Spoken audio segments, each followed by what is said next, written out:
also remember, don't believe what I'm saying in this video. This video is all for entertainment purposes. Wow. Wow. Now, a lot of people, well, not a lot, just some people in my comments saying, you stop the video too much. Some of them being disrespectful and saying I chat too much. Two things. One, you guys have to understand something about YouTube. There's something called copyright, right?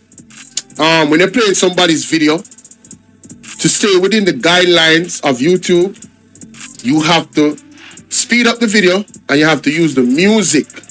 You hear the beat in the background to stay to stay away from copyright infringement. Years from now, and I've seen this happen to big YouTubers. Years from now, the entity that owns the video can say, "Oh, I did not give you permission to use the video, you know, although you cited fair use." Right? And they can flag a bunch of your videos and take away your channel. Right? If they want, or try to at least. I remember Abba preached at a situation with our other group. And they sent in their rebuttal to YouTube, and thankfully they did not lose their channel. However, there has to be some type of intermission between I can't just play out the video 10 minutes. No, there has to be a stoppage and to make that point. So I'm saying to the individuals that have a problem with that, there are other channels you can go and take your watch time there. If you don't like my style, yeah, you have options. And the other thing I will say is that the link to the videos that I'm playing is in the description. So if you want to watch the video without my reaction to it and me stopping it when I choose to, you have that option as well. Good? So please, no more complaining in my comment section. I've made some adjustments, but I will not be responding kindly to any more comments of that type because of what I just explained. And I hope this message gets to each and every one of you that were complaining about somebody talking too much. What do you think I come on YouTube for? And I see some people drop off. I guess those were the people. What do you think I come on YouTube for? To not share. This is called Bolo V and R. It's about my views, my reactions, and my responses to the things that are being said. Alright? So let's just get that categorically clear. Yeah, me chat, they can't chat long. That's why I have a page. If you cannot talk and dialogue, and you just want to play somebody's video and say a little thing, I don't think YouTube is for you. Alright? That's not my style. So if that's the style you like, again, there's many other platforms you can get that. Hey, how you doing, ladies and gentlemen? It's your brother Bolo VNR, and I just wanted to put this out there for my people. Now, Bolo VNR clips, I need my people to go over to this platform, and I need you to sub up for me. Please, please, please, please, please. I need to get to 1,000 subs, y'all, and I need your help. All right?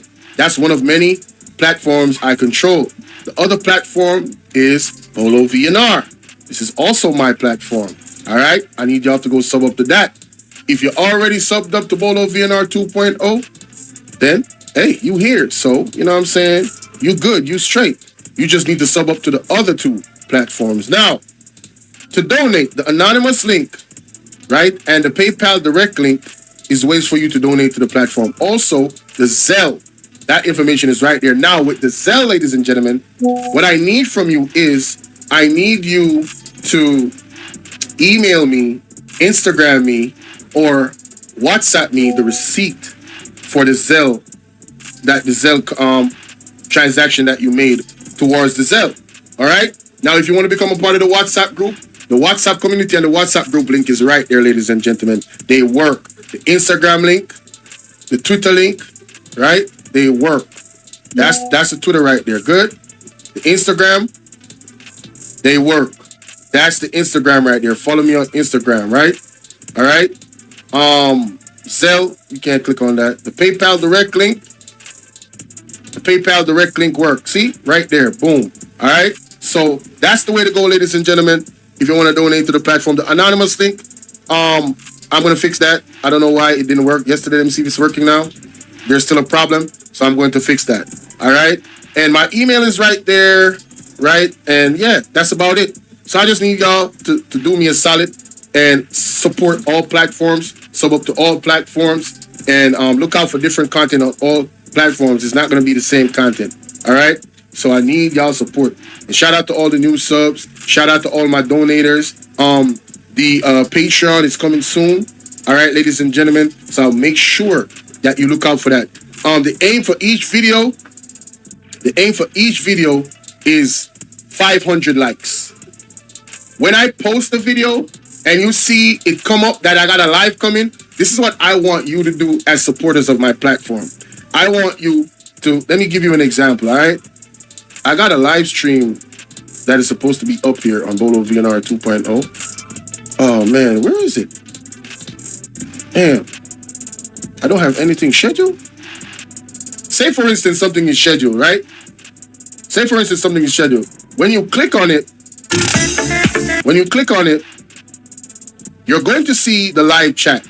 I need you to hit the like button immediately and then type something in the chat, even though I'm not live. Trust me, it helps the video.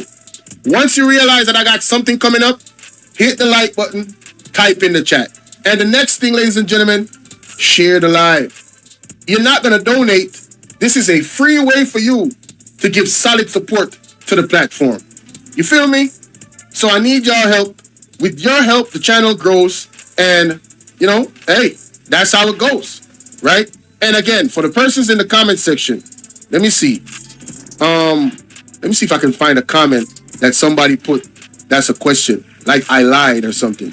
Guys, if you're in the comment section, right, and you leave a comment, right, I need you, if you say I lied about something, I need you to tell me what I lied about and give me the timestamp. Again, when you use your phone and you look and you go to the comment section, you click the comment, in the right corner of the comment, you're going to see a number symbol like a timer. Whatever part of the video you are that you want me to address, you click that when you reach that part and type, you lied about this. And then I can click on the timestamp, go back, and I can apologize if I lied and you corrected me. I don't have a big ego, right? If I made a mistake about something, I can apologize, I can address it, and I can correct it. But just saying that I lied on a 3-hour video, what did I lie about? There's so much things I said, right? So please, I'm more than open to you telling me, okay, this is what you lied about, and I can address it. Okay? All right? So yeah, man, support the platform, and welcome, man. Welcome to the platform, man. You heard? Welcome, welcome, welcome. Yes, sir. Appreciate y'all. Remember to like, share, and subscribe to this particular video you're watching right now, because this might be an intro for all of my videos. So definitely need you to like, share, and subscribe. And comment respectfully, ladies and gentlemen. Comment respectfully. It's only right.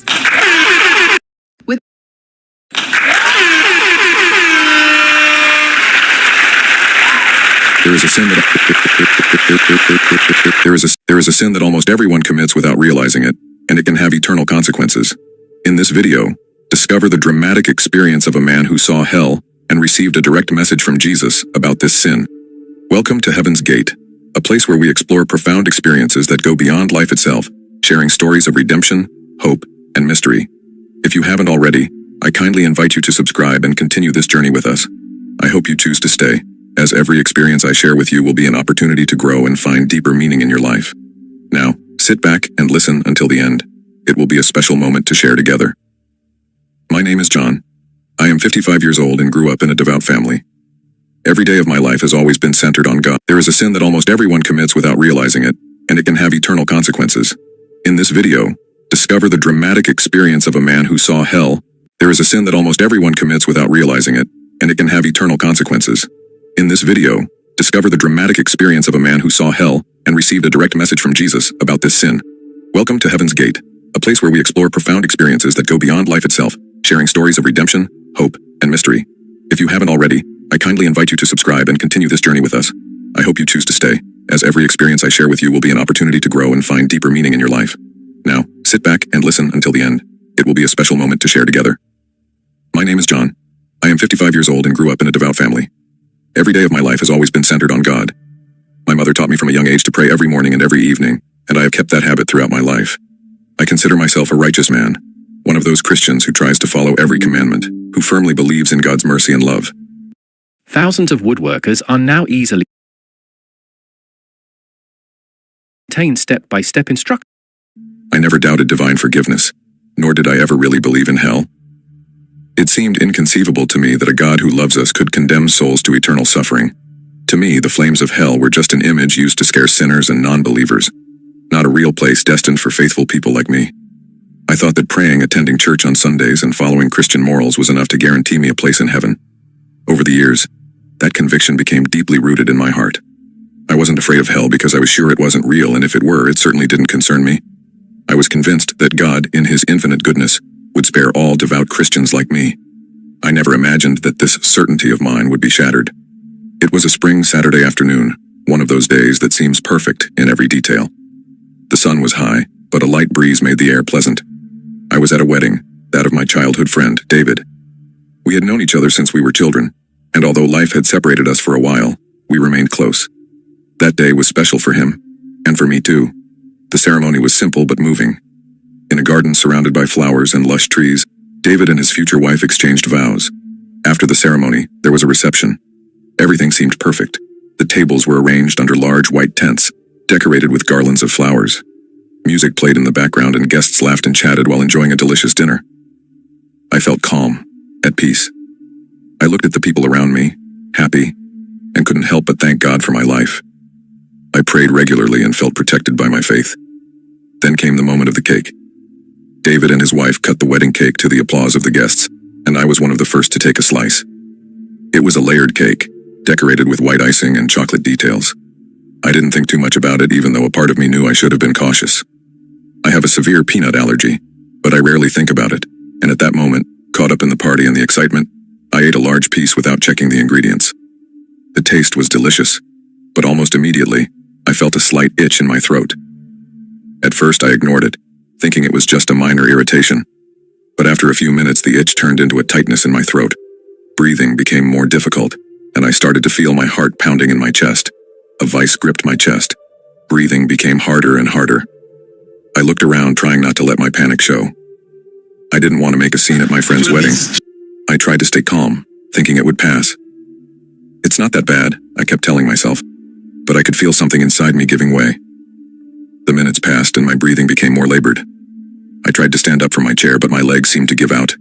Then I collapsed. There was only darkness. A total, impenetrable darkness. I no longer felt my body. I no longer felt my heart beating. Nothing. Absolute emptiness. I was no longer in the garden. I was no longer at the wedding. It felt like I was floating in a space without time or place. Then, suddenly, a light appeared in the distance. It wasn't an ordinary light. It was white, but it seemed almost alive, pulsing, warm. It drew me toward it, though I wasn't sure how I was moving forward. I felt pulled toward the light, without resisting. As I got closer, the light grew brighter, and within it, a figure began to take shape. I couldn't make out the features, but there was something familiar about the presence. It was majestic, yet at the same time reassuring. The fear I had felt in the darkness was slowly transforming into curiosity. "John," said the figure in a deep but calm voice, "it is time for you to see what you have always denied." That voice resonated inside me, not just in my ears. It was as if every word penetrated my spirit. I felt a sudden peace, but also a growing tension. The sense of judgment was imminent, like a truth I could no longer ignore. "You never believed in hell," the voice continued. "You always thought it was a myth, a story to frighten sinners. Now I will show you what you have chosen not to see." In an instant, the landscape around me changed. The light receded, and what remained was a horror I could never have imagined. Before me opened an abyss. Flames as tall as mountains rose from the dark, cracked ground. The air was thick with smoke and ash, and the heat was suffocating. The sky above me was black, streaked with red lightning that pierced the darkness. But what truly made me tremble were the figures I saw in the flames. Men and women engulfed by fire, screaming in agony. Their cries were heart-wrenching, as if the pain they were enduring had no end. Some reached upward, as if seeking an escape, but there was no hope in their eyes. Others twisted in on themselves, consumed by a suffering I couldn't even begin to understand. But the thing that shocked me the most was recognizing some of them. They were Christians, people I had known, who had prayed with me, who attended church every Sunday. There were familiar faces among those damned souls, faces of people who, like me, had believed they were saved. I saw pastors, deacons, and people who had served the Christian community for years, all engulfed in flames, their hands clasped as if still praying but with no answer. "Why are they here?" I asked in a trembling voice, unable to tear my eyes away from that infernal scene. "Because like you, they lived in pride," the figure replied. "They prayed, but they never truly opened their hearts. They judged others, believing that their faith alone was enough to save them, but they ignored the sin lurking in their own hearts. They lived with the conviction that my forgiveness was automatic, without ever considering the cost of their pride." The words struck deep. I felt as if I had been hit by a truth I had never wanted to face. The prayers I had recited all my life, the actions I had taken, everything now seemed empty, devoid of true meaning. I'd always thought that simply praying was enough to be forgiven, that simply believing guaranteed me a place in heaven. Yet the souls I saw before me had been Christians just like me, and now they were suffering for eternity. As I continued to watch those tormented souls, I began to see scenes. It was as if a part of me could visualize the sins they had committed in life. Every Christian in that place had lived with the conviction that their sins were minor, irrelevant, because their faith would save them anyway. One of them was a man I had known at church, a deacon everyone respected.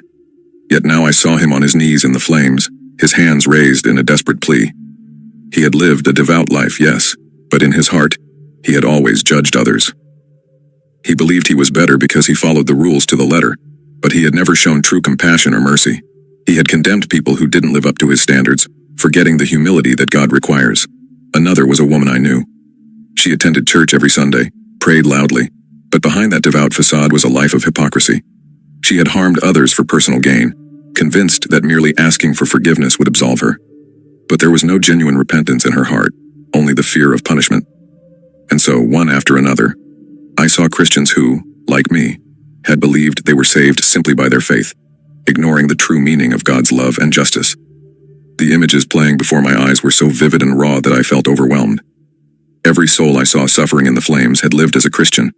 They prayed, read the Bible, attended services, but there was always something missing, something that had condemned them. "It is not enough to recite prayers and attend church, John," said the figure beside me. "Many of those you see here lived with the belief that merely showing faith in the eyes of others would grant them salvation. But faith is not just words or outward gestures, it is a daily action of the heart. It is living according to the love I have taught, but also according to justice." The voice was filled with compassion, but also with an undeniable force, as if it was giving me a lesson I could no longer ignore. "But how is this possible? These people were faithful. They were devout Christians," I stammered, still unable to fully comprehend what I was seeing. "How can they be here? I didn't think Christians could."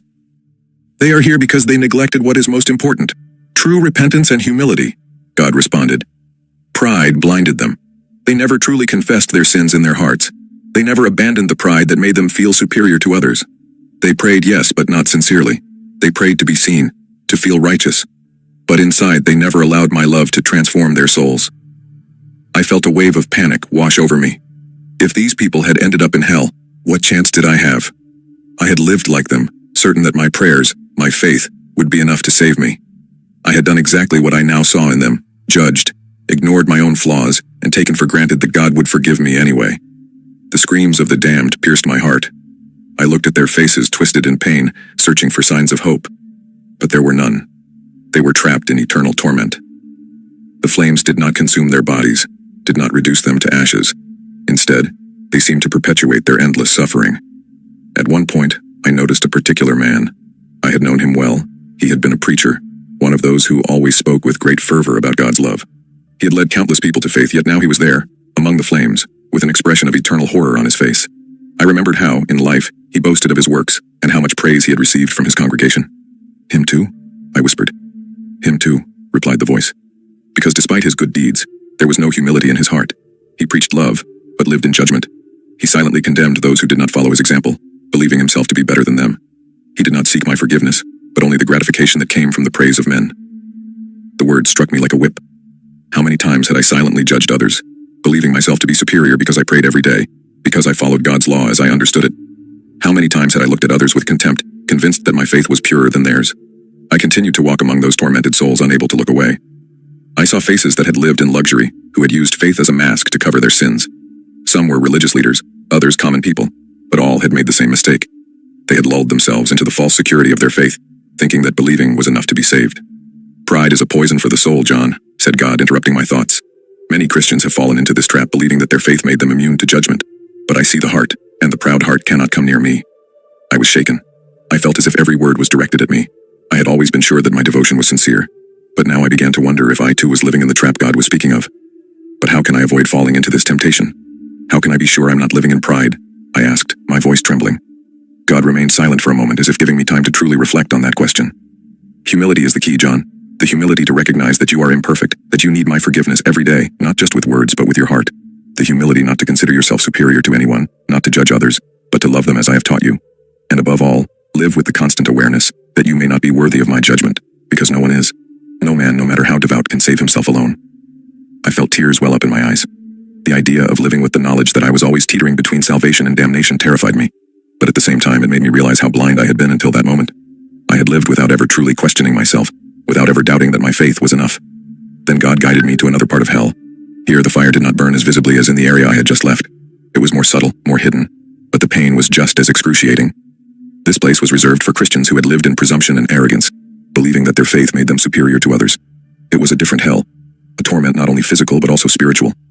Here, I saw people forced to constantly relive their lives, every action, every thought. Their torment was a constant awareness of the opportunities they had had to truly repent, but had wasted. Every Christian in this place lived with the eternal awareness of how close they had been to salvation, but had drifted away because of their pride. Their screams were not only of physical pain but of deep spiritual agony, a regret that consumed them from within. I saw people despairing, trying to repent, but it was too late. Their repentance was no longer valid. Judgment had been passed, and now they were condemned to eternal torment. One of them, an old man, looked me in the eyes as I approached. I was like you, he said, his voice broken by suffering. I thought I was saved. I thought my faith was enough. But I judged. I lived believing I was better than others. And now I'm here. I couldn't bear his gaze. It was full of remorse, a remorse that I knew was eternal. But the thing that terrified me most was the similarity between his story and mine. How many Christians, I wondered, were condemned to this place because they had lived in presumption, thinking they would never have to face the possibility of hell. The divine figure beside me looked at me. Do you understand now, John?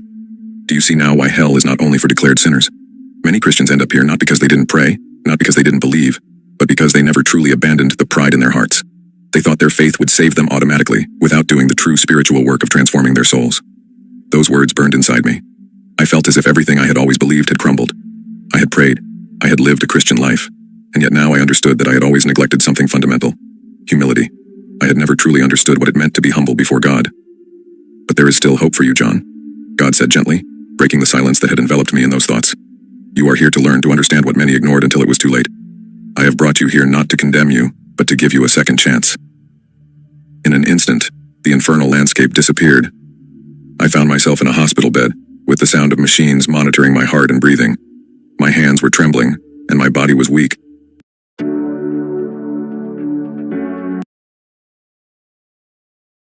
How? But I was alive. My wife was sitting next to me, her eyes swollen with tears. She had saved me with the help of the doctors, but deep down I knew I hadn't simply been brought back by them. God had given me a second chance. My body had returned, but my soul had changed. I had seen hell, and I had understood how close I had come to eternal damnation. Now I knew that being a Christian in name was not enough, nor were prayers empty of meaning. I needed to live every day with humility, to truly repent of my sins, Amen. and to abandon the pride that had accompanied me all my life. Now, every day of my life is lived with a new awareness. Every prayer I recite is accompanied by a sincere examination of conscience, searching within myself for those sins I had previously ignored. Faith is no longer a certainty but a path that requires constant attention. I know I am not perfect, and now I also know that my salvation depends on my ability to recognize this truth. It is not enough to believe. It is not enough to pray. It is not enough to go to church. Talk about it. True faith requires living with humility and awareness of one's sin, without ever taking it for granted. Hell is real, and it is a place where many Christians, just like me, have ended up because they ignored the truth about what it really means to be devout. This is the truth I want everyone to know. The sin of pride can lead even Christians to hell. Live, guys. Do Share not this ignore this live. lesson. Repent every day sincerely and live with humility before God. Only then can we hope to avoid the fate I saw with my own eyes. Thank you so much for making it this far. I would really love to hear your thoughts, so feel free to leave a comment and share your opinions with me. If you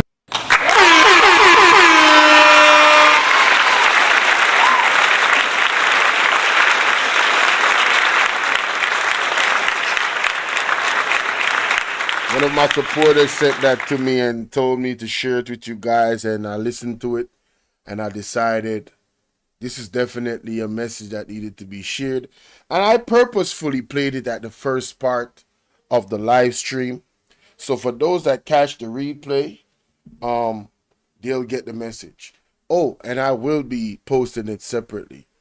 My thoughts. I played a video yesterday where the brother said, you have to be a child of God. Nowhere in the Bible said you are an adult of God. You're a child of God. A child is more humble. A child doesn't have too much pride.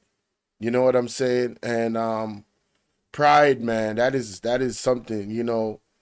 And we've seen a lot of pastors, prophets, apostles over the years, male or female, they have been engulfed, consumed with pride.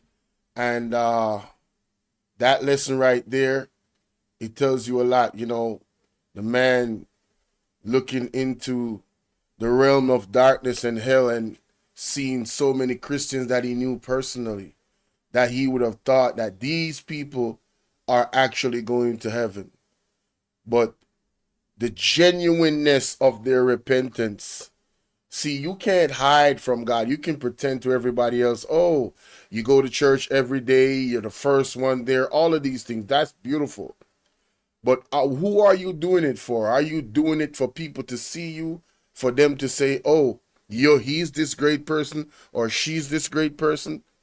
You understand what I'm saying? That's where the pride comes in. A lot of people is doing things to impress other people. They're not living to serve God, to please God. Is to please themselves and others, is to have somebody, you know, have that respect in the community. Oh, I'm a deacon. Oh, I'm a this. Oh, I'm a that. And they look down on other people. They look down on sinners.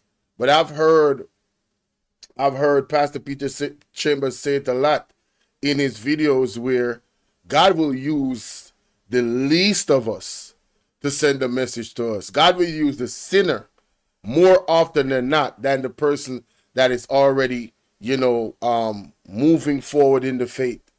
God is the type of God that would leave the 99 and go back and go for the one that is left behind. This is the truth of the matter. It's all over the scripture. You know what I'm saying? So the message is stay humble, man. Stay humble. Let me know what y'all think in the comment section. All right, so ladies and gentlemen, good day. I had to make the thumbnail like this because there's a lot going on. We're going to cover a lot of things today. A lot of things today. And the first thing I want to cover is this video right here. All right, let's get into it. Lord have mercy, man. I'm trying to tell you. Boy, these people are going crazy. The Integrity Commission really did them. Boy, they feeling it, boy. Excuse me. They are feeling it. They are feeling it. Shout out to Hot Off the Press, by the way. I'm trying to tell her she keeping me abreast with what's going on. It's corrupt. The entire river will be also. A blessed good day to you, my wisdom Good day warriors. to you Wagwan. From on your device, on know see a one and only at half of the press. Well, my wisdom warriors, me just say Nationwide News put out something, and when Nationwide News put out, it is fake news. Yes, Nationwide what just put out is fake news because me have proof right here. My wisdom warriors, on sister Nationwide favorite Andrew Wallace administration. Wanna see that door? Share the live, guys. Wanna see that door? Me go show no come have the proof. Can you believe that Nationwide just put out and say IC director says declaration aren't initially informed of illicit enrichment probe? How can you write your heading like that? That is a lie. He didn't say that. First of all, he says the He says the declarants aren't initially informed of illicit enrichment probe.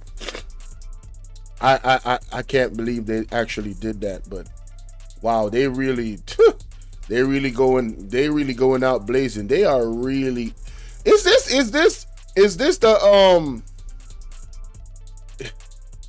the season of where people and entities and groups and media houses just crash out?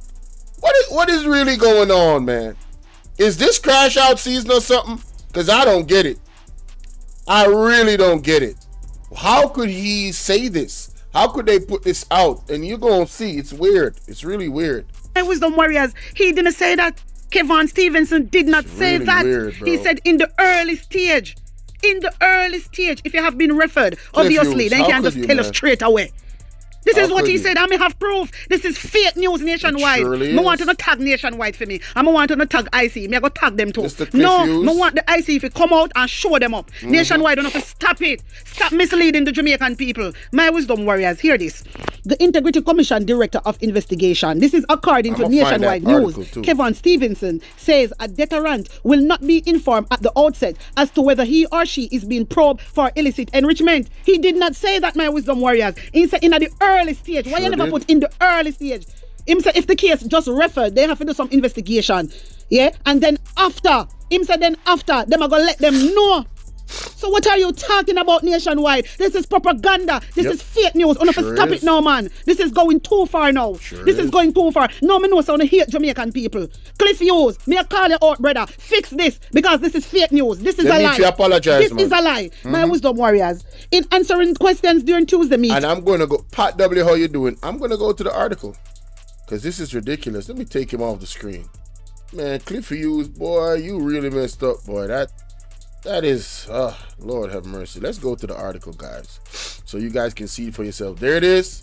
Director says declarants are initially informed of illicit enrichment probe, October 16, which is today. And that's the brother right there. Let's hear the audio. It is the practice, as I recall it, of the Director of Information and Complaints that he advises the declarant that the matter is being referred. My recollection, and you may correct me if I'm wrong, the letter does not say that you are being investigated for illicit enrichment. And he says that I am correct. So, nationwide, in my opinion, let me go to the next audio. Now, when the matter comes to the Director of Investigation, that matter has to be assessed. There has to be investigation into the matter before the declarant can be advised that they are being investigated for illicit enrichment. Because the Director of Information and Complaints doesn't necessarily go in depth with the matter. For me to, at the start, indicate to the person that you are being investigated for illicit enrichment might be a little bit premature because of what the legislation requires. No, I mean, nationwide, the last audio that you put out lets me know that you know exactly what you're doing. You are putting out clickbait, misleading titles. And you know a lot of Jamaican people don't like to read. So I guess Nationwide is they're into the you know, as a big media house, they're into the controversy side of things. Why would they put this out? I don't understand. It's very, very weird. It's very, very weird. Very, very weird. But you guys can go and look at the article yourself. I'm not even going to read it. Let's go back to Hot Off the Press and what she's saying, because this is ridiculous. Of the Integrity Commission Oversight Committee, Mr. Stevenson says this information is not included in the initial letter sent to the subject of such a probe. You hear what this is a lie, you know? This is a lie. My wisdom warriors, hear this. I want to listen good, you know. I did play it yesterday, but I want to listen good. Keep focus, my wisdom warriors. Listen to this. Remember when Nationwide just put out, Nationwide say, IC Director says declarants aren't initially informed of illicit enrichment. That's a lie. People them over there say Mark Golding a tell lie. That's so this a lie. have to fix. Integrity Commission have to come out and show up nationwide because nationwide is doing fake news and it needs to stop. It needs to stop. This is ridiculous. I saw no love one man, brother. Eh? Me blows that this man is a criminal. This man Andrew Oldness, thief charity money. I don't know out here defend Andrew. Allegedly. Really? So I want to put Andrew over Jamaican people out here spreading propaganda, spreading lies. Allegedly. No ones. You have to listen good what Kevin Stevenson said. Yes, let's listen really to well. Yes. Thank you. Let's listen. Thank you very much, Chairman. Oh, she's hot. On the first point, the first question, whether a person who is being investigated for illicit enrichment is notified by the Commission, and you want to know the exact text of the notification. Yes. Now, when a matter is referred on to the Director of Investigation for investigation, for example, illicit enrichment, it is the practice, as I recall it, of the Director of Information and Complaints that he advises the declarant that the matter is being referred. My recollection, and you may correct me if I'm wrong, the letter does not say that you are being investigated for illicit enrichment. And he says that I'm correct. Now, when the matter comes to the Director of Investigation, that matter has to be assessed. There has to be investigation into the matter before the declarant can be advised that they are being investigated for illicit enrichment. My wisdom warriors, on hear when just say, keep focus. Listen. All right. Because the Director of Information and Complaints doesn't necessarily go in depth with the matter. Right. For me to, at the start, indicate to the person that you are being investigated for illicit enrichment might be a little bit premature because of... Hear what I'm say at the start. So basically, if somebody referred for illicit enrichment, what am I say? In can make them know basically, my wisdom warriors, so them under investigation. He must investigate in the earlier stage. Then after, he must go send them a notice. Just listen good. What the legislation requires, Section 14.5 of the Corruption Prevention Act. So there is preliminary investigation or in-depth investigation. Now, I would also send a letter to the person once I receive the matter to say that this matter has been referred to me. I will not necessarily say that you are being investigated for illicit enrichment for the same reason I mentioned earlier, at that early stage. Now, once there is sufficient evidence that this person owns assets disproportionate to their lawful earnings, or there is some evidence of it, some indication, a notice is sent to the person. A what? At the head of the notice, I don't have it in front of me now. There it states what section of what legislation the notice is being sent under, and then it would be Section 48 and Section 14.5, and the words illicit enrichment are also in the header of the notice. Now, if so nationwide, why not lie upon the people then? The explanation is very clear. If I may read for you, maybe 2 paragraphs from the notice itself. It says, take notice that the Integrity Commission is investigating the statutory declaration submitted by you for the year so-and-so to determine, among other things, whether there are reasonable grounds to suspect that you have contravened Section 14.5, which is the section that deals with illicit enrichment, of the Corruption Prevention Act. And if there are any other legislation that we're looking at the person under, then we'll also state that in this case, there was Section 43.2 of the Integrity Commission Act or any other enactment, and whether recommendations ought to be made hereinafter the investigation. The second paragraph is important. Take further notice that the Commission, from the proceeds of its investigations so far, has determined that you own assets disproportionate to your lawful earnings, insofar as have been declared by you. Consequent on the foregoing, you are invited to attend on the Commission, and we say what the address is, and the date and time, to be interviewed for the purpose of providing an explanation to the Director of Investigation. So my wisdom warriors, so nationwide, why wanna do it? You ain't got to lie, Craig. You ain't got to lie. Ain't nobody lying. Stop it. Get some help.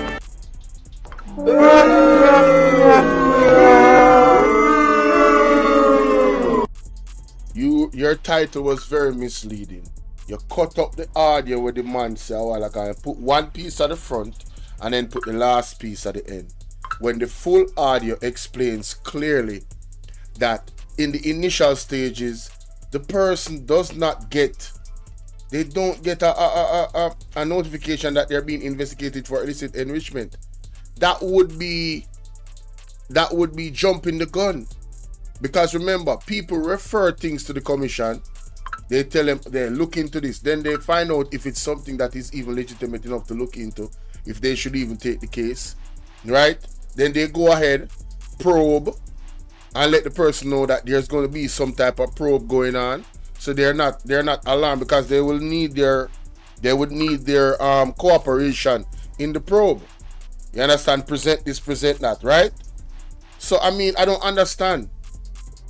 And then after that, he clearly says that if that person is deemed to have assets that is non-proportionate to his earnings, then he would get a notification, and the top of it in the notification says illicit enrichment.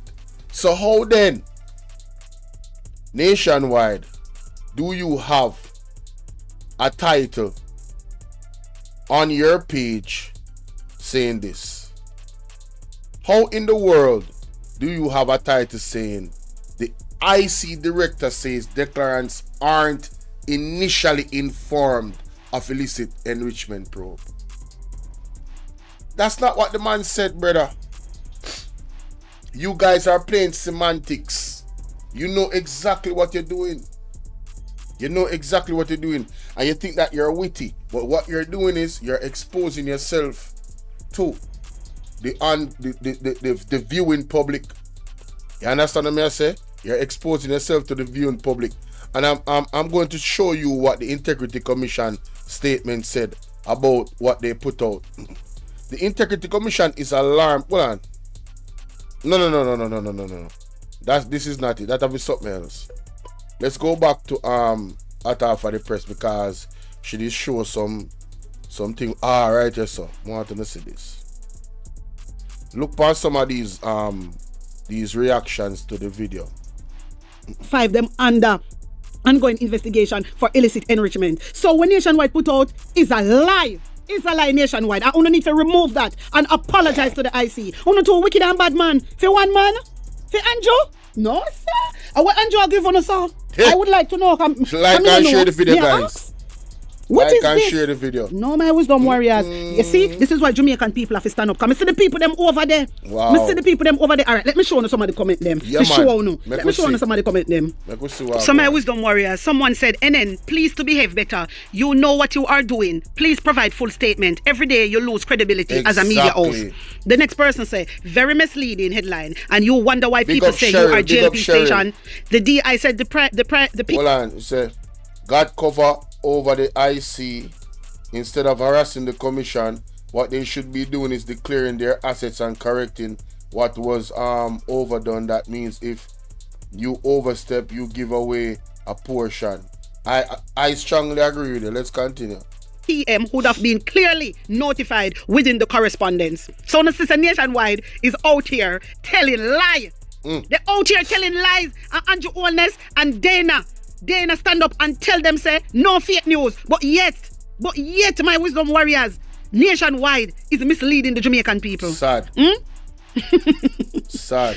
Lord Jesus, Nationwide, uno have to go down. Uno have to go down. You know, look good, brother. Another person said, I listened to the interview actively. He mentioned they are informed as soon as it reaches the illicit enrichment stage. Nationwide, stop handpick parts of what the man truly states. See why your news not credible? Another person said, please to give the full statement of what the man said. So my wisdom warriors, wanna hear and see what I go on. I wanna see exactly what Nationwide is doing. Wanna tag them for me there. Wanna tag them for me. Yeah, so to me it is quite clear what Nationwide is doing. They're playing semantics and they're using it to their advantage. That title right there is clickbait, because the ignorant person is not going to read the full thing. They're just gonna run with the title that says, oh, that means say Andrew never know say him did I get investigated for illicit enrichment. They know what they're doing. But for the well-thinking Jamaicans, they know what they're doing as well. So pretty much, you're just shooting yourselves in the foot, Nationwide. All lies will be exposed. That's all. And anyone who takes that the wrong way, know why they take it the wrong way. I know that's right. Tell me what you think in the comment section.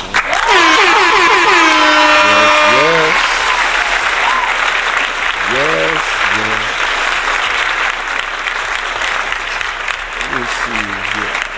auditing done yearly. So how no go on like say Nigel Clark a good somebody? Hold on there. Remember say Everald Warmington come out hot. Remember? No, it was for losing a license. On a terrible man. Hey Damien, what's going on? Anyway, my Damien? wisdom warriors, on a tell me. Yeah, Damien, what's going on? Big up yourself, Janet Early. Big up. Say, I don't know why they are waiting for to prison, Big Mama. If I even went prison one dog, this man after walking. Hey, only not easy, you know. What is man? Apart of say mouthpiece station should be banned. As anything reach Parliament, it must. So yeah, there needs to be a serious investigation on that.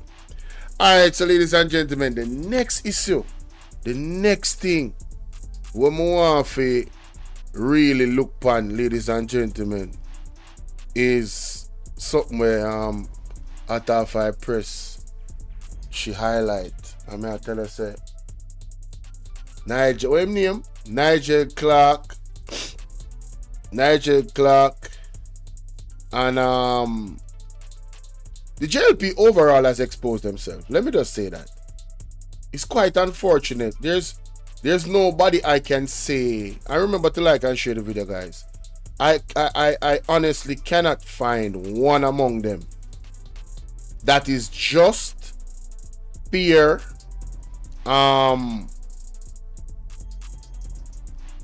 of credibility in any way, shape, or form. And I'm looking at their actions. Their actions scream lack of credibility. I'm talking about screaming lack of credibility. It's quite unfortunate. You think that this man was somehow a beacon shining light, as they would claim in the JLP. You know, he's gonna join the IMF. I called him out already on my platform. I called him out as a house slave. I sure did.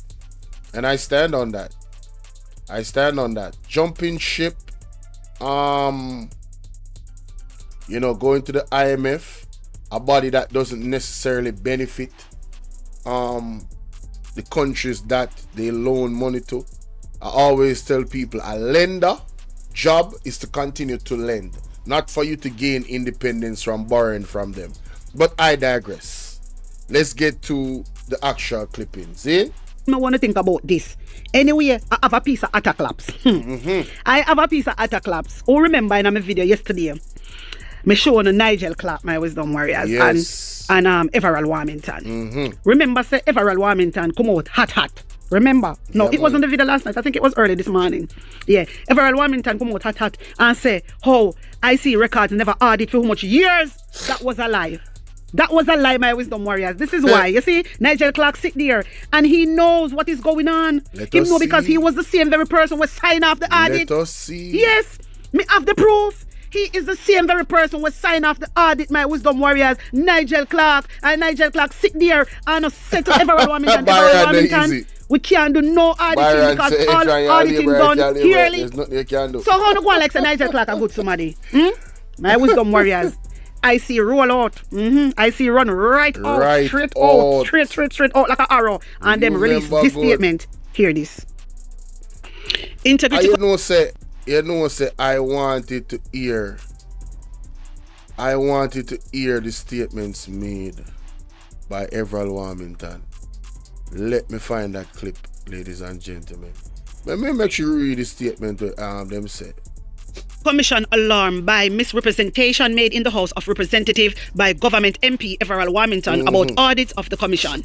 The Integrity Commission knows with alarm comments made by government member of Parliament MP Everald Warmington during yesterday's sitting of the Standing Finance Committee of the House of Representatives. The MP falsely claimed that the financial and accounting affairs of the Commission have not been audited for years. Only hear that Everald Warmington out here tell lie. Yes. For the IC look bad. Hey, that boy, that little wretch. Him not easy, no? That wretch, on if you go protest for this man and leave, man.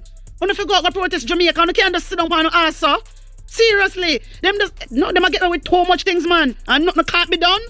Me telling you, all the while say we have the power in our hand Jamaica. You not listen to me. Only think I'm not going have the power. And we have the power. And we put them, we spot them there. So we take them out. My wisdom warriors. Hear this part. The MP falsely claimed that the financial and accounting affairs of the Commission have not been audited for years and that no audit report had been submitted by the Commission to Parliament. Ratted all. That means, say, if it me box cover, my wisdom warriors, this I get interested. Wait, let me read some more. We haven't seen an audit of that department, the Integrity Commission tabled in this house, but they are spending taxpayer money. This is Warmington, you know. Mr. Warmington told the house. In addressing the Finance Minister, Dr. Honorable Nigel Clark, Mr. Warmington further stated as follows: I am saying, Minister, that we must get an audit report from that department. And people don't know some find it. I don't know some I go find it though. I don't know me stay already. I like facts and evidence, you know. As me say, share the live, guys, share the live. Veronica, how you doing? Sharon, what go on, baby? Pick up on yourself, you know. Watch I know. See it now, my people. TVJ News. Here we go. This is the part of Warmington.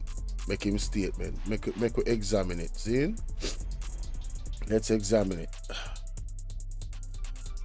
Tuesday. The salary of the chief parish judge is to be 70% of that of the president of the Court of Appeal. The salary of the senior parish judge is to be 70% of that of the senior puisne judge. The salary of the parish judge is to be 70% of the puisne judge. And the current arrangements for the positions of masters in chambers and registrar should remain applicable. The indexation detailed above is to be maintained going forward and for subsequent years unless there is a material change of circumstances. As of April 2023, the annual salary for the President of the Court of Appeal was over $26.2 million. For a senior puisne judge, the new salary was a little over $21.9 million, and a puisne judge over $20.8 million for the year. Opposition spokesman on Finance Julian Robinson responded to the update.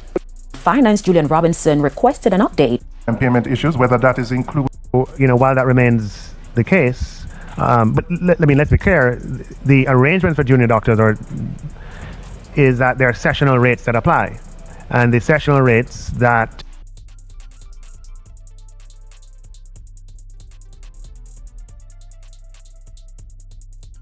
back again, it's your girl Atafa the Press. Well, my people, me here for drop the real news, you know, news, reviews, everything in a one, right this or right there, my people. So all I want to know to do is like Financial Secretary can ask you to ask dollars for principal and see what is really going on it, all right? So hear this. Everald Warmington with fiery questions. But we need to make it clear that you are the minister of finance. But across there, you won't see that cheer. Somebody clap over there when me talk. I'm saying, Minister, I expect that the audit, we get an audit report of that department before the next financial year, before the next budget comes here. There's no way we're going to approve another $2 billion for a department that has not been audited for years. Okay? You know, me there talk you all the time and I realize me sitting there done. I never realized, say, Everald Warmington is claiming that the Integrity Commission has not been audited for years. There hasn't been an audit report. The Integrity Commission. Now, for him to make that claim, don't you think he should have some reference, some proof? As a professional, as a minister of government, wouldn't you think so? But let's listen. Okay, so I expect that the audit be laid here before March next year, because we're not going to allow it to pass through here. If I'm the only person to stand and say no, I'm going to do it. But there must be an audit at the department. Remember, I don't think any reasonable person can object to your requirement. These are public funds, and I have no reason to expect that that's a difficult proposition. So hold on, why Nigel Clark is entertaining the idea that the claims that Everald Warmington is making has some validation? And the reason why I'm asking that is for the following. We are going to hear now. Your financial secretary can ask you to ask me what year. You know the year that you'll table it here. Oh, brother, if you're going to make an accusation, you need to tell me the year. You not have one reference for say where you for standpoint, where you standpoint. So how you fi make an outlandish claim like that? Everald Warmington, in my opinion, is a loudmouth vagabond. Ignorant. I don't know how he's a minister of government. It has to be alleged nepotism, cronyism, printing, I question his IQ and intelligence. Because when am I doing a government, anybody can do. Get up every day and just shout. What value does he bring to our cabinet? I'm asking. Somebody please explain to me. So she should know the years that are outstanding. Okay, ridiculous. So I'm glad that you began with a recognition of the fact that you worked on it and that this administration, the first.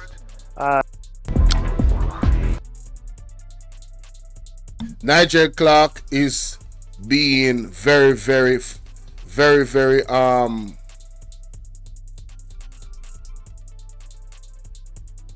warriors. I want him to Mama Lashi. Mama Lashi, want him to you. Why you texted for Nigel Clark? My wisdom warriors, listen to me. You know, so them a dig themselves in a one hole.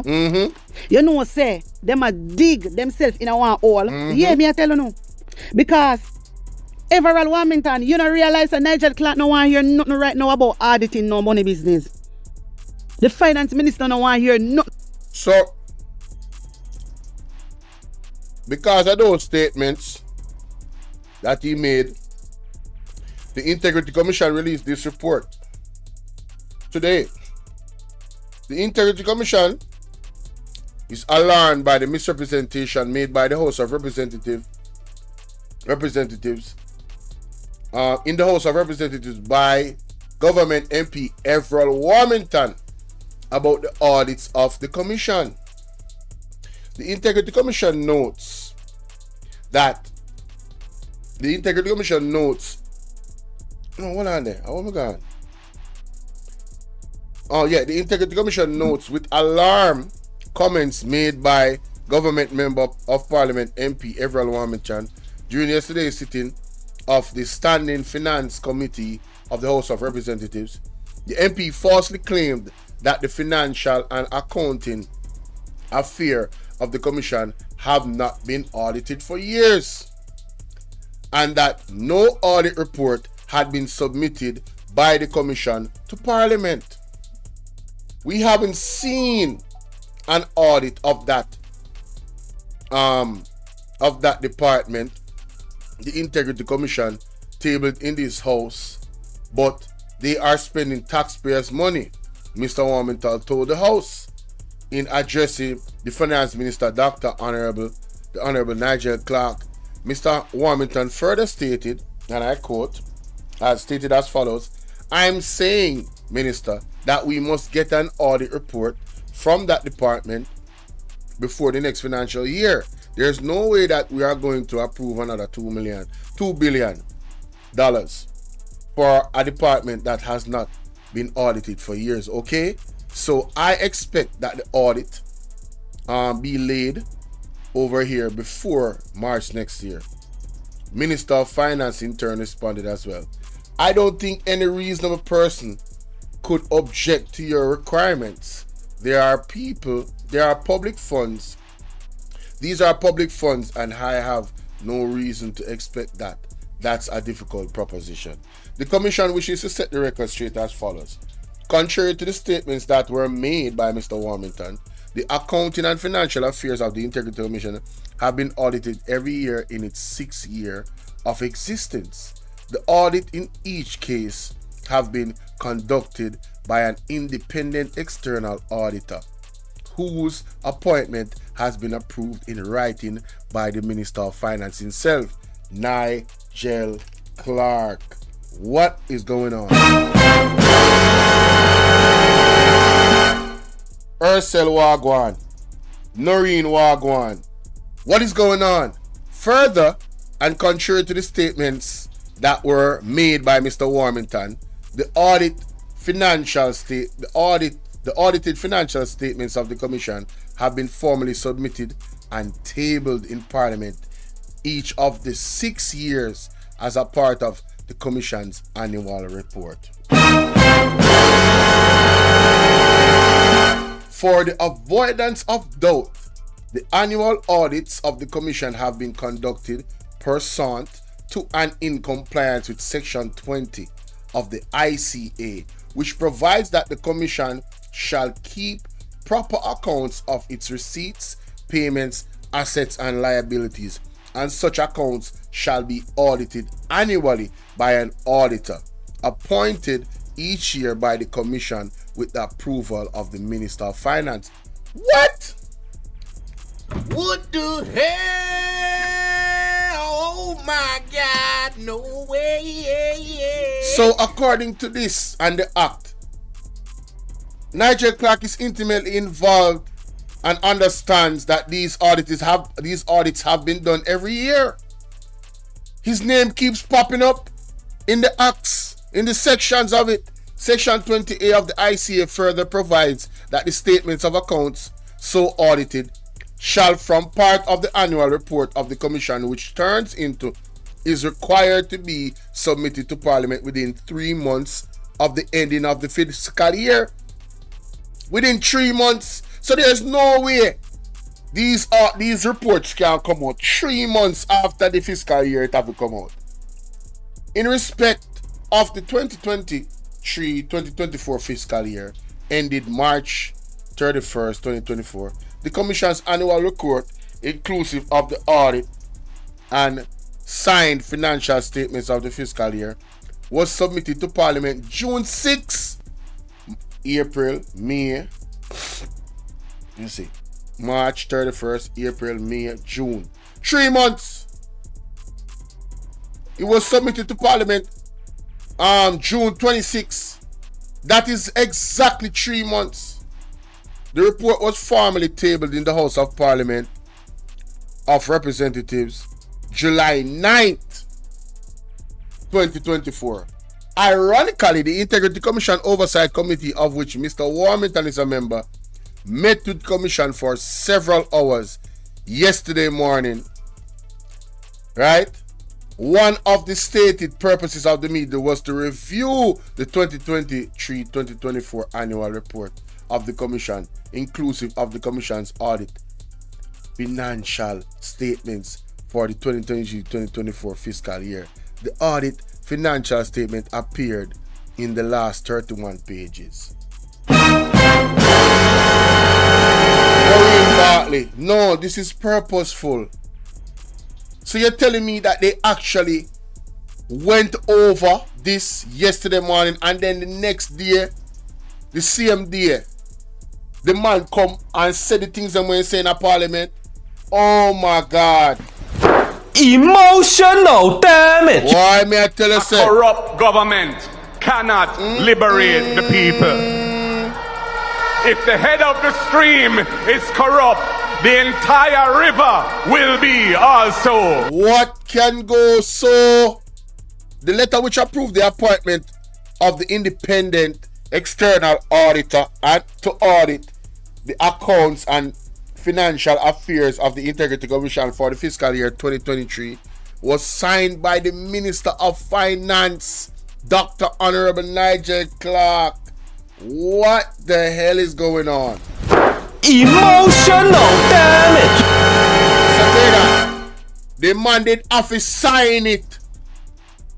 So he don't know about it. Or am I pretending that? Why him not tell Warmington in the world for what? Say, yo, brother, me sign off on them stuff, them man. Them dead.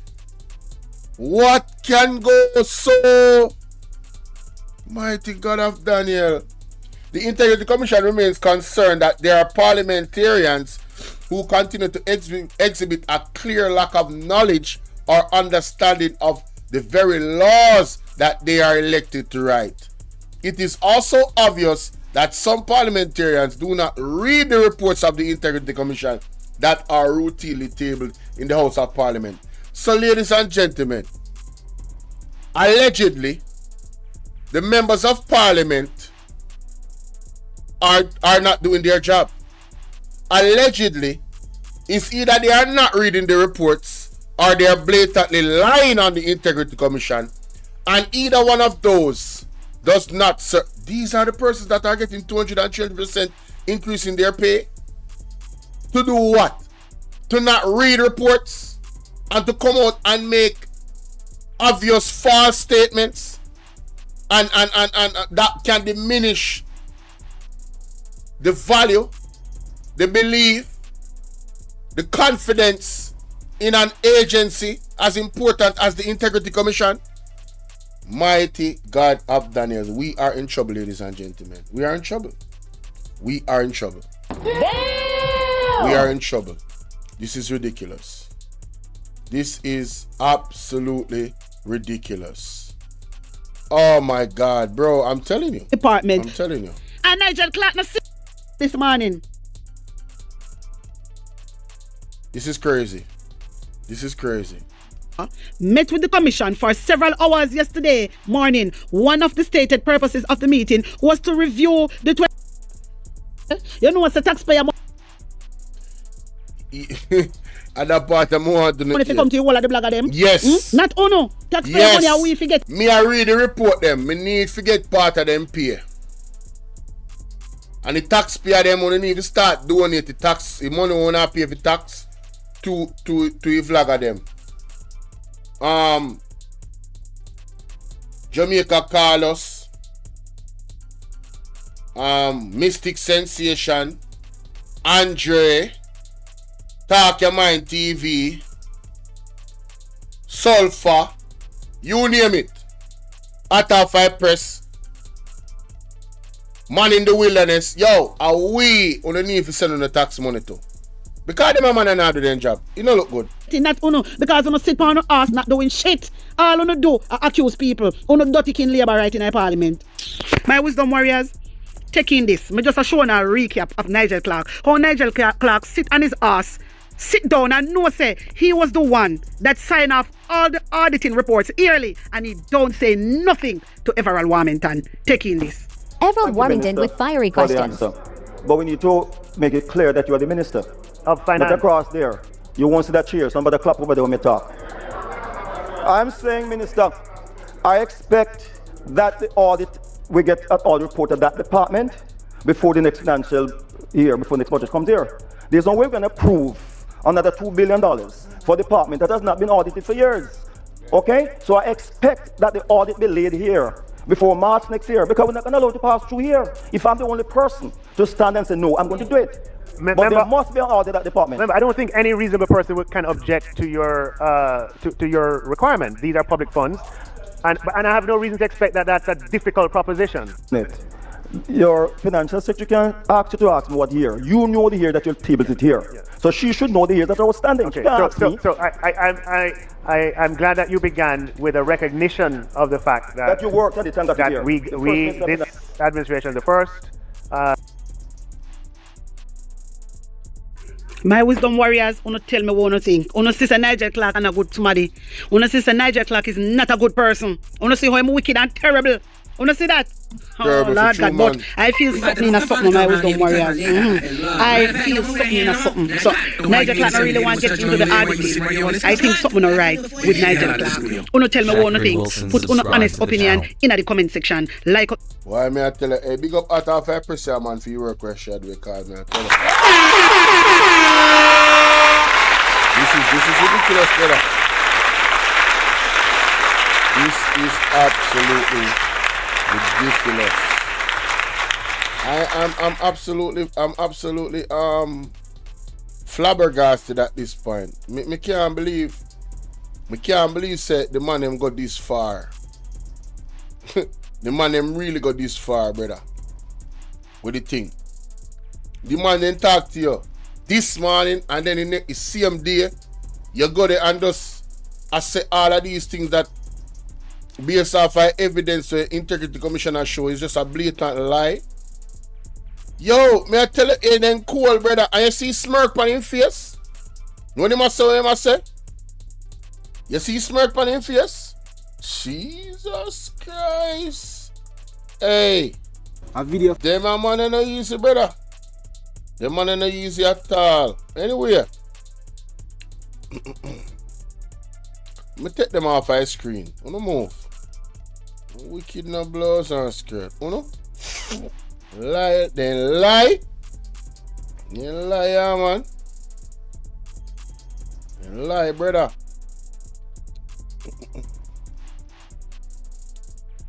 Alright, ladies and gentlemen, it's your brother Bolo VNR.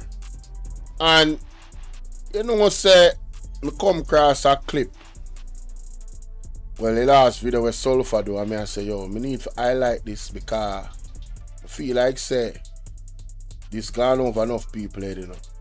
You see some I think them when vlogger them a show, no? I don't think gonna pay enough attention to, ladies and gentlemen. When you really need to pay a little bit more attention to what them a show, no? And I also believe that, sorry, my bad. Ooh, Lord have mercy. I also believe that we need to support the vlogger them some more. You understand what I say? I mean, not say me necessarily, but the type of work with them I do, Jaja. Yeah, man, support them, man. Support them, really support them. You understand what I say? 100% support them, not halfway support them. 100% support them. You see me? So big up SULPHA. Let's check this out. Robot factory. A video from a Chinese humanoid robot factory has been going viral recently. X Robotics has made a groundbreaking innovation by creating robots that are indistinguishable from real humans. Even their skin texture is just like real human skin. And now it is very clear that the future of humans and robots living among each other is inevitable, which really. So, ladies and gentlemen, I future this man I show you, you know. The man I show you one of the biggest project them where the man they have in the world to replace humans. Yeah. And there's no other way to put it. It is to replace humans. Because what is going to happen to humans is humans are going to become so dependable on robots, and the AIs, this was long time ago, going on a long time. A lot of people don't know about it. A lot of people are new to the information. You, the young man, the younger people, on the hip to it. Some on the hip to it and some on the not. But a lot of people is not hip to this. And I believe this is a conversation that needs to be had. You understand? So this is why I'm highlighting it. Let's continue. Raises questions like, what are the long-term effects on society if robots take away all the jobs and replace humans in the workforce? Exactly. What is going to happen to the human being? What is going to happen to us? They're only going to need a few of us if most of the things that are done is done by robots. And then you ask yourself, what would it look like for a robot to raise your child? Hey. Man, listen. Like I said, I'm glad. I don't know when all of this is going to happen, but I can tell you, the direction that the world is going, yeah, I'm good. I'm straight. I'm all right, man. Thank God for the time that I was born in. Trust me. As well as all the benefits of AI and all the dangers of AI. Now, artificial intelligence is becoming more advanced by the minute and is projected to surpass human consciousness. Coupled with an indestructible robotic body, what could possibly go wrong? X Robotics is already creating 2,000 robots, humanoid robots annually that can move, act and mimic human facial expressions. These robots can also be controlled by users. The 2024 robot exhibition showcased the most advanced robots that we should be on the lookout for. Robots for railway and roadway maintenance to reduce the risk of accidents. These robots can lift and move objects just like a human. These robots can also be operated with a special glasses connected to the robot's eyes for precise movements. There are robots that will replace warehouse clerks, housemaid, and a bunch of other jobs. With the support of OpenAI, these robots move around on 3 wheels. They can. Now, if you go on Google and type in the jobs that robots will replace human beings in, it's gonna show you in the next 5 years. It's literally gonna show you. Go and type it in. What jobs will robots replace human beings in the next 5 years? It's gonna tell you all those jobs. Can work solo or they can work as a group. It depends on how you program them. These robots work as long as you need them to. They plug themselves on charge and unplug themselves off charge. So basically this robot can do everything without their assistance. And also these robots can be controlled manually. And if you are seeing the robot, you can see that there's a knee joint, so the robot can bend and pick up things. It can do everything that a normal human can do. So all the waitress, all of those jobs, the clerks, all of those simple jobs, gone. Plus these robots work all day and they don't take a lunch break. There are robots that can solve Rubik's Cube. Key, they don't take a lunch break. The insurance liabilities that companies would have, they won't have with robots. Now, the fact of the matter is, ladies and gentlemen, is that you are the consumer. I'm not telling you what to do, but you have to be aware of what it means when supporting this. You have to be aware of what it means, because there's positives and negatives about it. And there needs to be a real conversation around what are the positives and what are the negatives. And how do we survive those negatives? And can we survive those negatives? One of the most extreme negatives of robots is an AI evolving out of humans' control. Much like in the movie Iron Man. In Iron Man, remember the AI that went rogue and it lifted up a whole city, a whole entire city, to drop from a certain height in efforts to destroy the human race. You have to pay attention to these things, ladies and gentlemen. You simply have to pay attention to these things. You understand? In under a minute, meaning seconds. Robots that sew, taking away all the jobs from tailors and dressmakers. Robots that sew with the support of AI, they make precise movements, more precise and more detailed movements, and complete the task in minutes. If these robots don't blow your mind, don't worry, because this is where things get a bit crazy. I'm Chloe. And you, what's your name? Fully functioning female robots. Grace, created in 2021, a fully functioning humanoid robot nurse who was created to assist medical staff in the injection session. Grace is equipped and capable to diagnose patients and do talk therapy while assessing patients. Grace also has different facial expressions while assessing patients. Hey Grace, why don't you look at my face? And next robot is Nadine. Alright, so you see Grace. I don't know if you guys remember when Andrew Holness was talking about AI, and he mentioned, he was talking about AI, and he mentioned that AI would be assisting in the medical field. Who remember that? Type remember. Type remember if you remember. Modeled off a late computer scientist. She's a genoid. She also has human resembling ear and skin. And she has realistic hand movement. Nadine is also capable of communicating with humans pretty well. Nadine also speaks several languages, and she is programmed with a personality which allows her to show 27 facial expressions and upper body movement, while recognizing previous people she had conversation with and recalling those conversations. Nadine is also the first robot to work as a customer service agent at AIA Insurance in Singapore. But if you think Nadine is impressive, wait until you see Ada. Ada, released in 2019, another humanoid robot modeled after a late mathematician. She uses algorithms from computer graphics and artificial intelligence to make paintings, drawings, and sculptures, as well as being able to interact and communicate with the audience. The next robot, Gia, first robot that is nearly identical to a human, designed to follow every instruction given by the user. Now,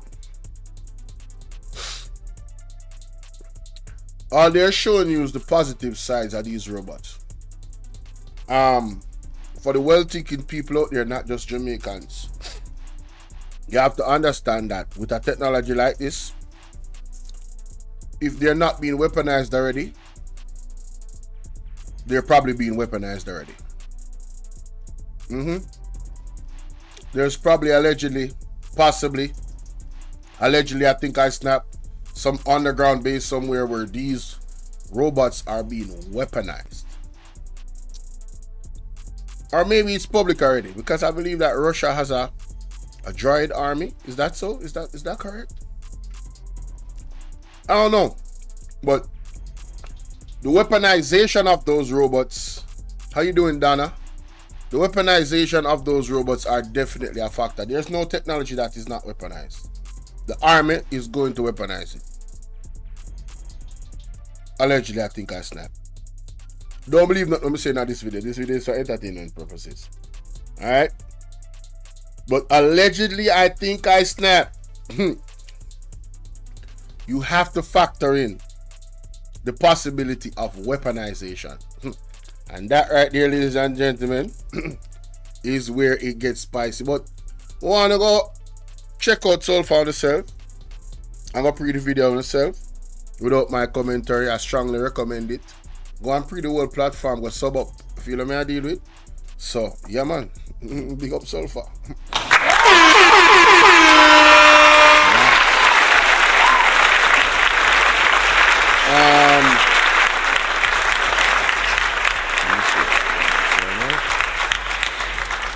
Next thing on the agenda.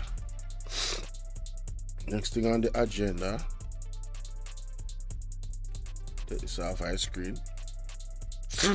Next thing on the agenda, ladies and gentlemen. What a piece of something go on yesterday. What me never know about.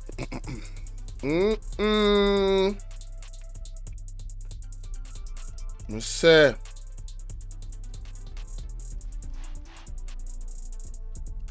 TVJ News. We'll find it first there. Theta. You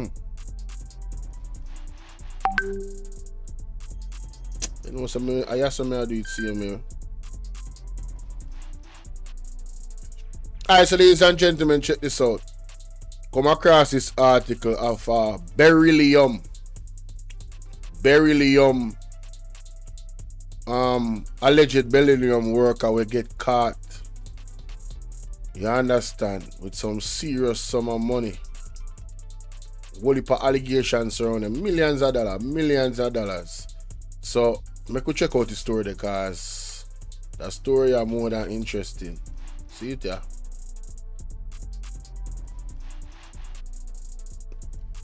Ads.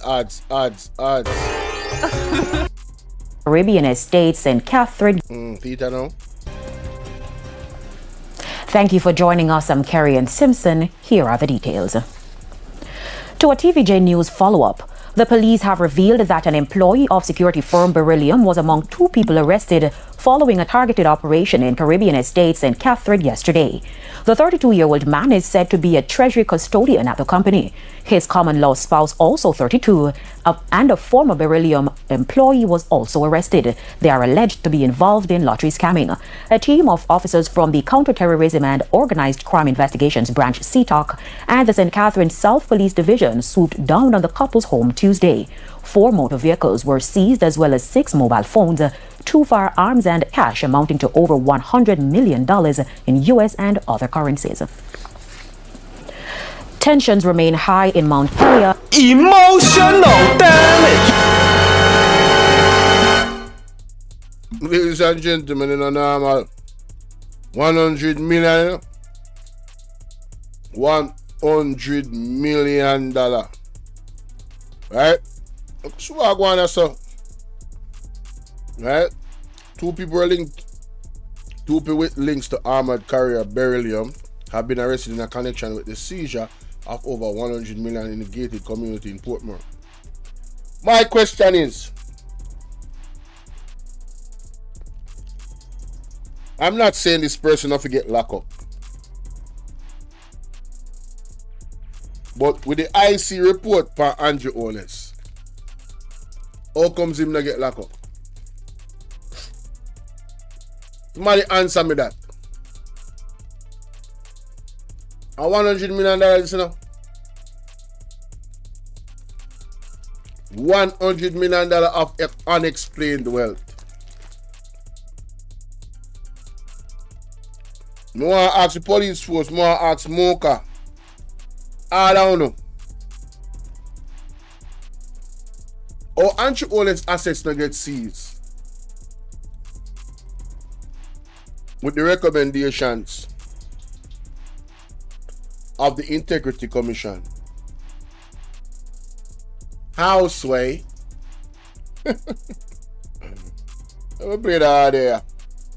Between the hours of 5 a.m. and 1:30 p.m., intel-driven operation was conducted at premises 22D St. Vincent Boulevard. The operation yielded approximately 50 million Jamaican dollars, US currency and British pounds. 4 high-end motor vehicles were seized as well as 2 firearms. 2 adults were arrested. They will be processed and charged under the Proceeds of Crime offences as well as the Firearms Act.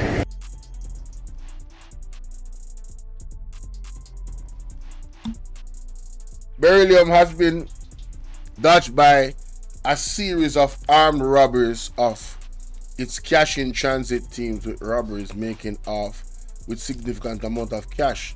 Now, if me have one company where Beryllium collect my cash, you know, me a fret, you know. After this, me a fret. Me can tell you that right now. I am worried about my money. Unless my money insure, I'm worried. It says the attacks often staged at automated banking machines have featured gun battles in major towns centered including Portmore, Mandeville and Negril.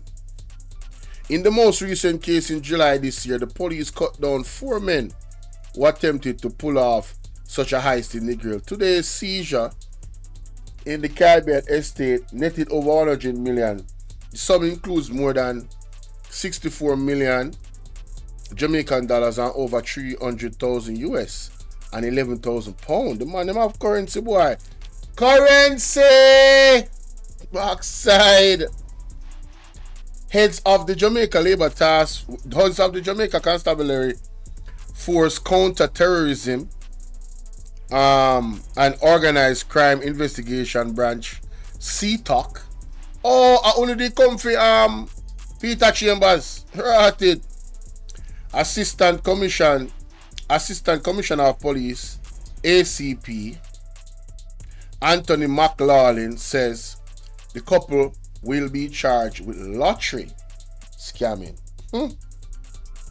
Make we hear the next audio. These premises and these 2 individuals have been under the radar for quite a while, but as you know, we try to ensure that all the efforts are put in a very tight and professional investigations. No longer are we seeing where persons who are charged with lottery scamming activities or fraud are just doing that. They are always armed with firearms, so they are getting more violent.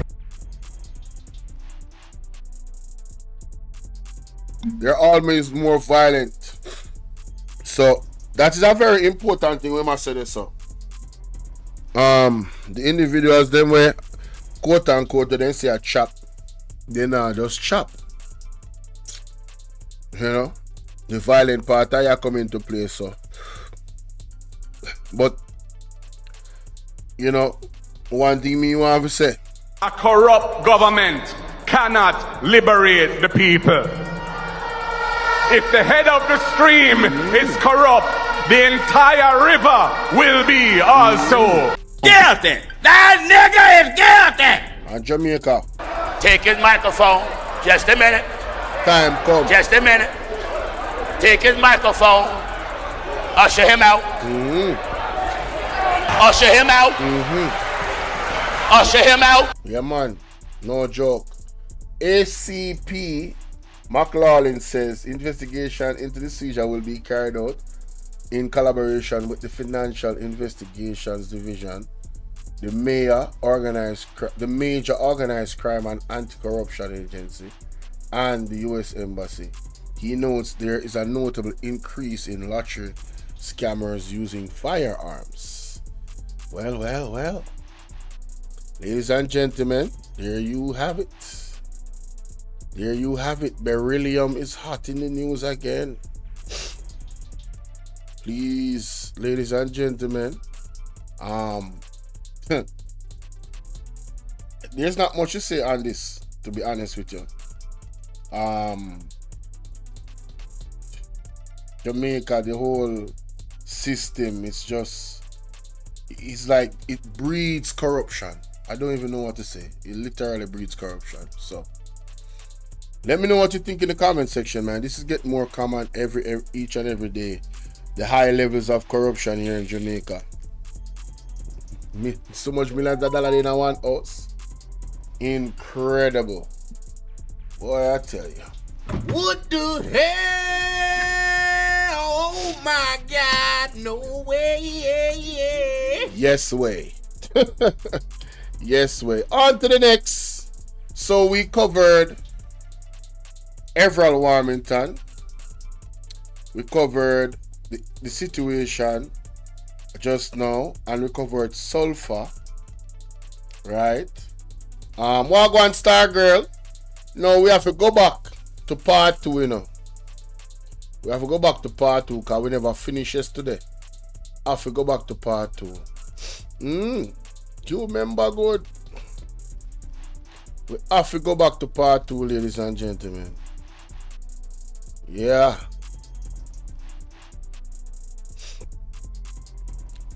So let me speed this up a bit. Ladies, it's your brother Bolo. V&R on the 2.0 platform. And this is part 2 of the reaction of the Integrity Commission that came to Parliament. So please I ask that if you appreciate the content, if you appreciate the efforts of me and this platform, the free way to support is to like and share the video immediately, right off the rip, coming straight through the gate. If you want to go above and beyond, which is not mandatory, meaning you don't have to, because I not beg nobody nothing, but if you want to donate to the platform monetarily, the option is the PayPal link. It is the anonymous link and it is pinned in the comment section. It is also on the links of the platform. When you open up my page, there's several links and the donation links are there as well. Alright, man. So without any further ado, let's get into it.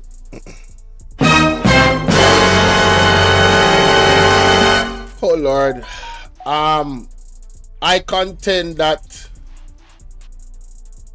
what's his name? PERNEL Charles Julia truly embarrassed himself. I can't put it any other way.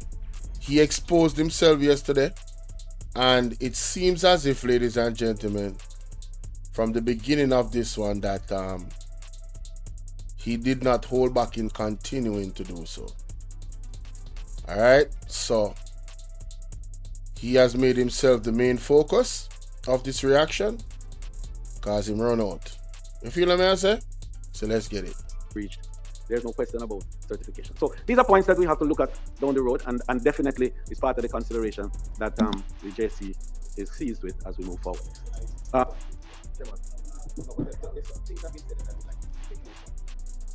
in all fairness, we cannot continue. Yes, right. So please, it's now, as we say, 12:51. Yes.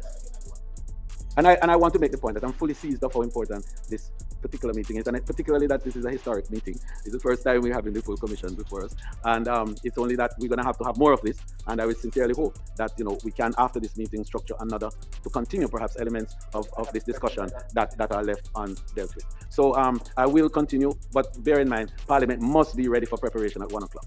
There's absolutely no getting away from it, because we begin at 2 in the next session. So Member Charles, kindly wrap up, and then we have quickly from Member Malahoo Ford, and then.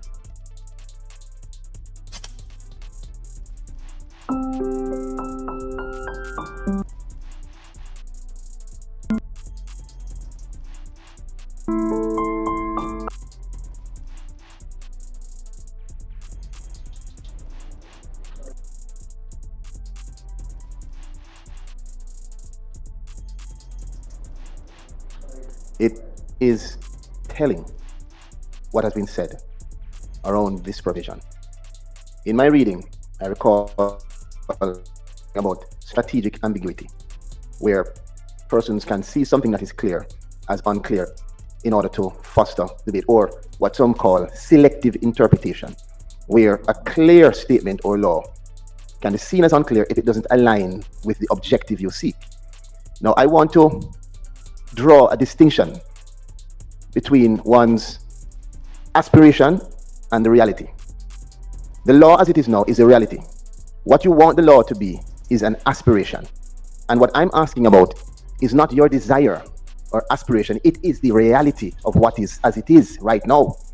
Now, the country, as said, is listening. And we have spoken about a number of things.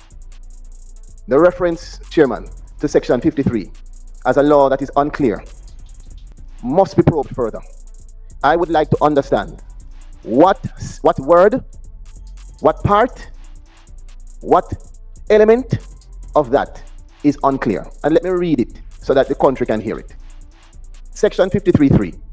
Until the tabling in Parliament of a report under Section 36, all matters under investigation by the Director of Investigation or any other person involved in such investigation shall be kept confidential, and no NO report or public statement shall be made by the Commission or any other person in relation to the initiation or conduct of an investigation under this Act. I would like to understand two things. What part of that they don't understand? What's unclear? And secondly, when I first raised it, the response from the executive director was to reiterate, it says any other person. So this member, who he says is hanging his hat on the... You say itching and dipping in your audio. There, can you still hear it now? Because there is a beat playing in the background, you know.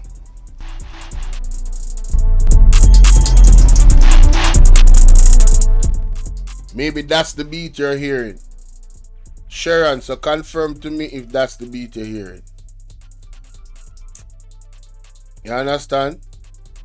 Please let me know quickly. Let me know quickly. Hey.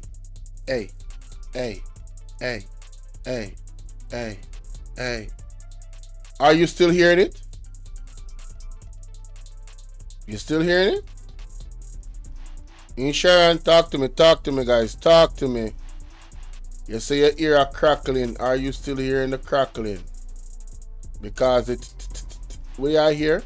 If I that you hear the beat, that's the beat. That's the actual beat. That's the music. So it's not YouTube. Alright? Just to be clear. I just want to make sure that we are clear. Are we clear? We're good? We're not seeing an unsign, but I'm going to move on. The words, any other person. I hang my hat there, sir, because you gave me those words to hang my hat on.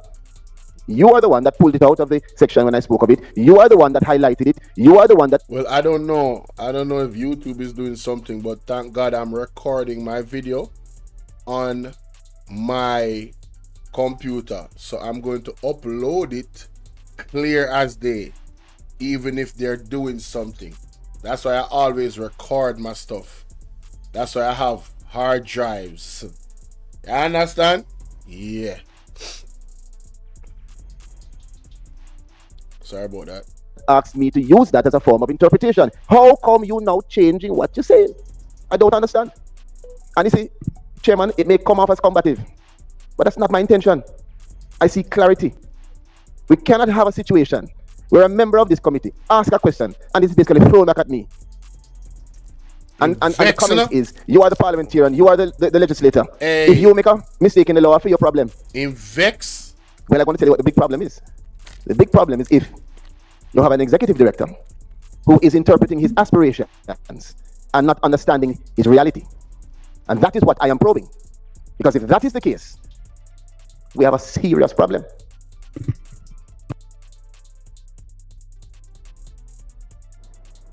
I will leave it to the judge. I will leave it to the judge. I think we have been talking about this issue for a long time, and I think it's a very simple matter. And it was addressed by Member Falwell. When we look at interpretation of statutes, we'll have to make sense of them. Is it being suggested that if I am a declarant and I have been cleared, I cannot say that I have been cleared? As Member Falwell said, the whole purpose, and when we look at this section, it is my view that the purpose of this section is to protect the person who is being investigated. Nobody can say anything about him. But I cannot see when the person has been cleared or the investigation is discontinued.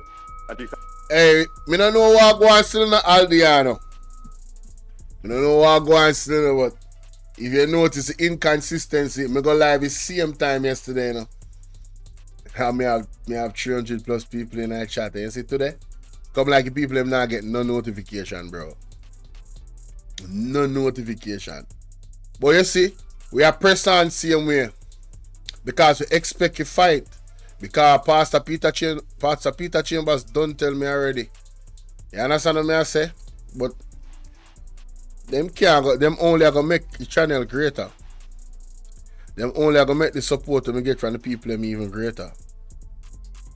So the powers that be that allegedly might be doing something to try and stop this platform for whatever reason. You're fighting a losing battle. I can't tell you that right now. You're fighting a losing battle. Me not even pay no mind, cause everything that's happening, even though with the fight, man, I feel blessed. Bro, I feel blessed. I feel blessed. But what the elder is saying is what I was saying in my first reaction. I don't really see the provision as something. It is to protect the declarant. So if the declarant wants to state that, not necessarily that he's under investigation for illicit enrichment, but that he is under investigation, if asked the question, I don't see how he can be locked up for answering that question. Yes, I'm under investigation. And they are the ones that made the law. And now he wants clarity from the Integrity Commission of the law when they're the ones that made it. You see, it don't make sense. He's just exposing himself. He wants them to say something that is his own interpretation. And as a wise legislator, he just read what the thing says. He's not gonna give you say that is what it means. You understand what I say? So him get yeah, well if a person will tell the truth get demonized, true. Him just expose himself. Continued, and I have my declaration certified. It would be nonsensical in my view to have such a conclusion. You see, like I say, it is nonsensical in his view to have a conclusion. It is the music in the background making the itching. Them don't know, man. It have a look. Yeah, it is the music. Me know say the music. Me know say the music.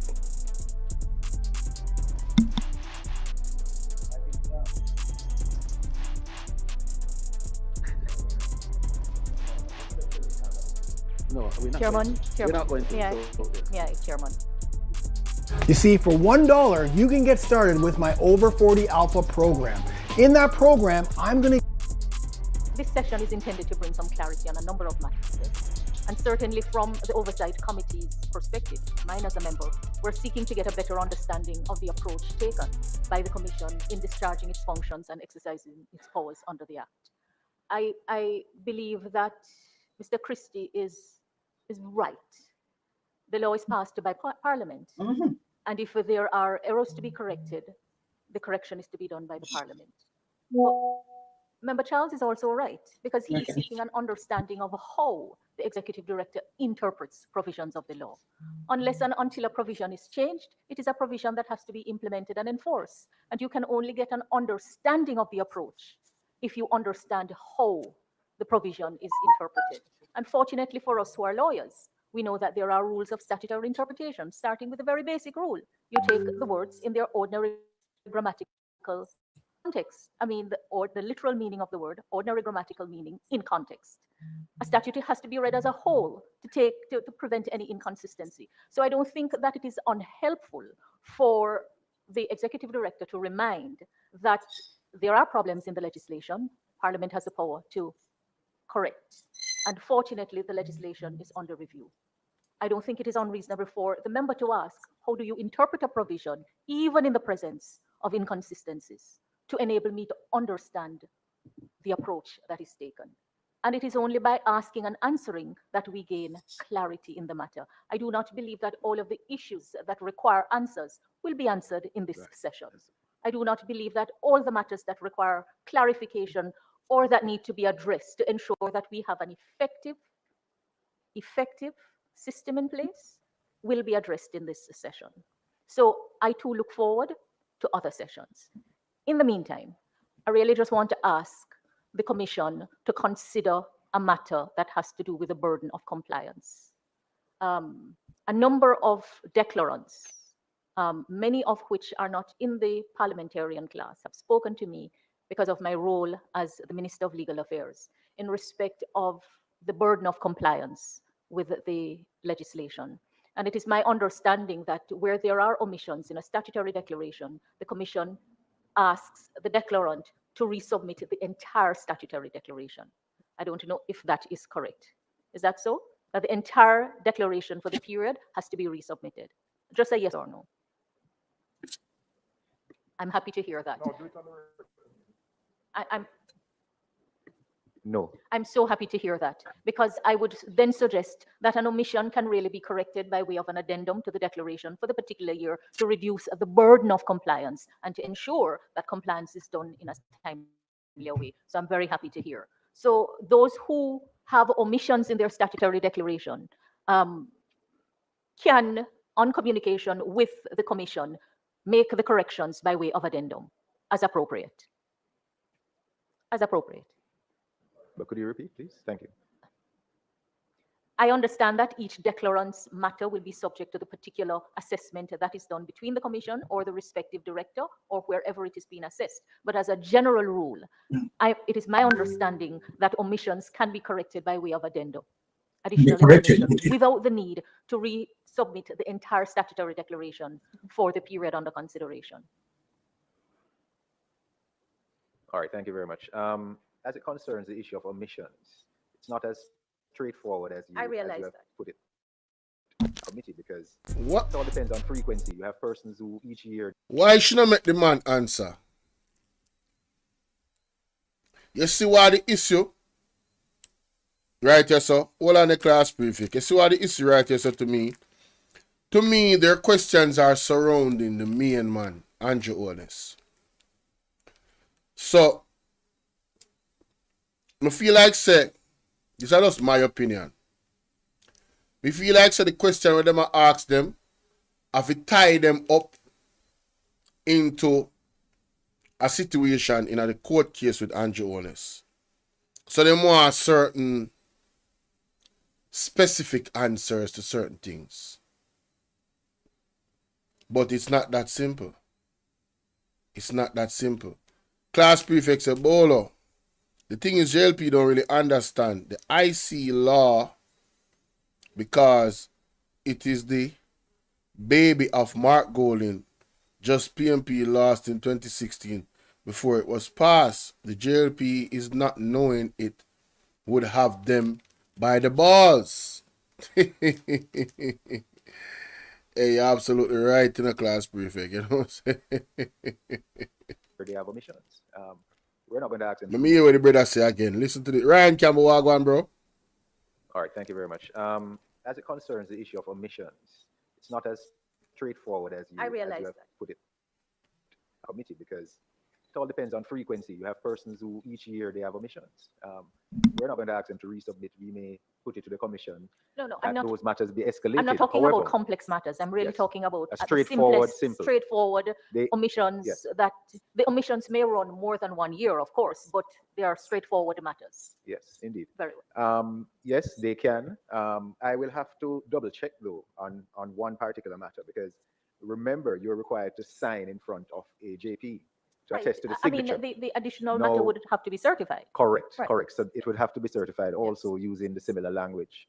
So yes, it's something that can be done once we can get the JP signing off. But most persons will opt, based on our examination so far, to submit the entire thing, because I can tell you, based on our examination, there are a lot of omissions right across the declaration. Right. So it makes sense most times for them to get it completed and resubmit. But for simple one-pager, it has happened in the past and it's allowed. Chairman, my last comment. When we communicate, Each member will be allowed one last comment.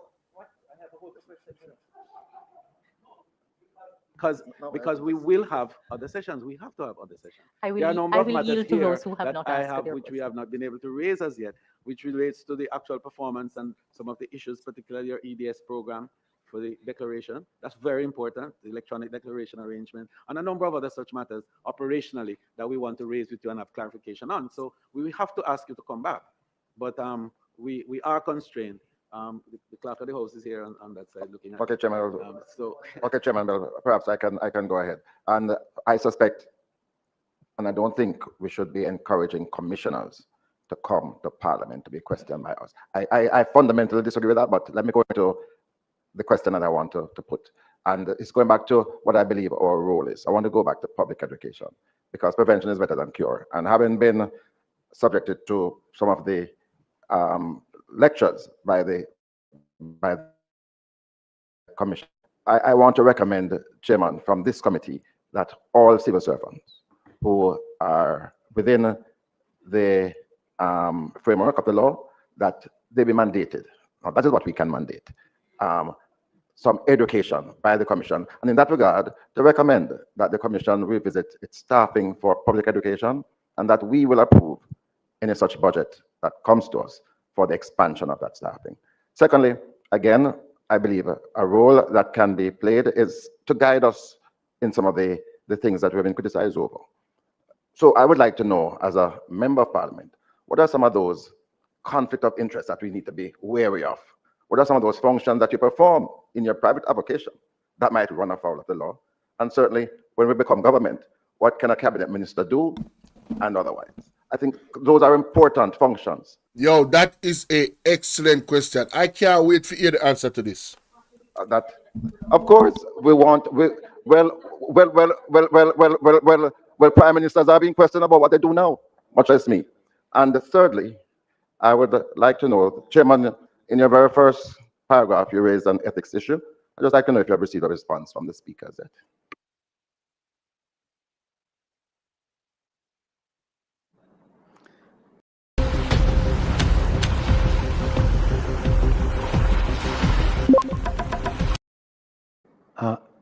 I could have mentioned it at the beginning, but I didn't really want to. No, the speaker has not even acknowledged receipt of the letter. And regrettably, there are some patterns of behavior that trickle down, it seems, because I've written twice to the financial secretary, who has not even acknowledged the letter either, on either occasion. So I don't know if it is a pattern not to respond to me or the commission. I rather think not, Chairman. I happen to know of one of the circumstances, and I think that you will be responded to, I'm sure, in due course. A little patience sometimes works, Chairman. Oh, I have learned in life. But hey, I say the director of the Integrity Commission, the man a beat and teach him, you know? You hear the man say? The speaker of the house, he doesn't know if it's a pattern. Juliet always man put up our picture. Juliet always get radam. Juliet always get called to the carpet. What a bangarang. Juliet. Miss Juliet, why you not answer allegedly? Why you not answer the man letter them? What go on? Excuse me, guys. Excuse me. What go on? But to be patient. Once you went to Russies, you will learn patience. Okay. To the point, however. No, you know what I like it, Pastor. I like yo, big up that brother. Yeah, man, I like that brother.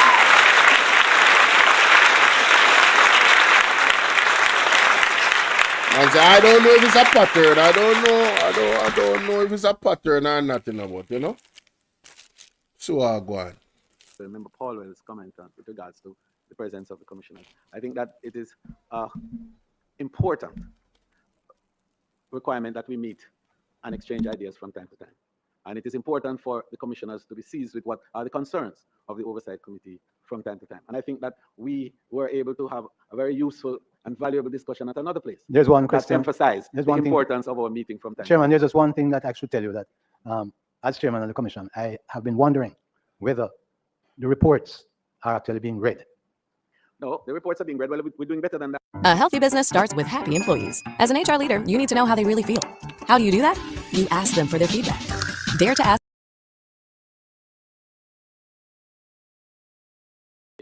The whole idea is that we're trying to build more capacity for the committee to be able to respond better to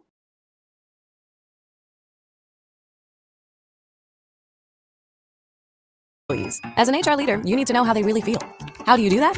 You ask them for their feedback. Dare to ask the questions that matter at surveymonkey.com/employee-love. 23, and all that information is fine. The whole idea is that we're trying to build more capacity for the committee to be able to respond better to the reports that you're sending and to be able to work with you to enable the compliance that we're about. And this is why the element of Member Paul Well's comments that I find favor with is the whole business of escalating the support for declarants to be able to comply timely and appropriately.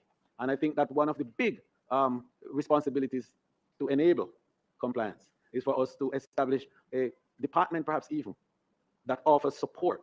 Because several of the declarants are ignorant of most of the accounting principles and so on, which guide how this very voluminous document called the declaration form are structured. And several sometimes are in trepidation trying to fill it out, especially because of the legal implication of each page having to be signed by you and notarized. So it's a legal document. And so and a number of persons have come into public life, you know, with limited knowledge of these things and guided by,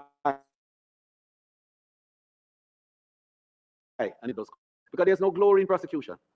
There's glory in compliance. We would be happy to report that we have 100% compliance. Right? We would be happy if we all made the declaration form just two pages. My final comment, Chairman. Even as I look forward to further engagements, I'm coming away from this meeting reinforcing the view that I had when this act was presented to the Parliament. Those who would recall, I expressed the view that the law needed to be completely rewritten, that the model needed to be rethought, and I am of that solid view that the law needs to be completely rewritten and that the model needs to be rethought. And that is what I'm going to take away from this meeting with a recommendation for implementation. So between yourself and the member to my right, who have to my left with responsibility, please take note. The work needs to be accelerated. 20 years time. we take note of that final comment. Member Charles, I see. 20 years time. Thank you, Chair. Wait, so hold on. At 20 years time before you can rewrite? Backside.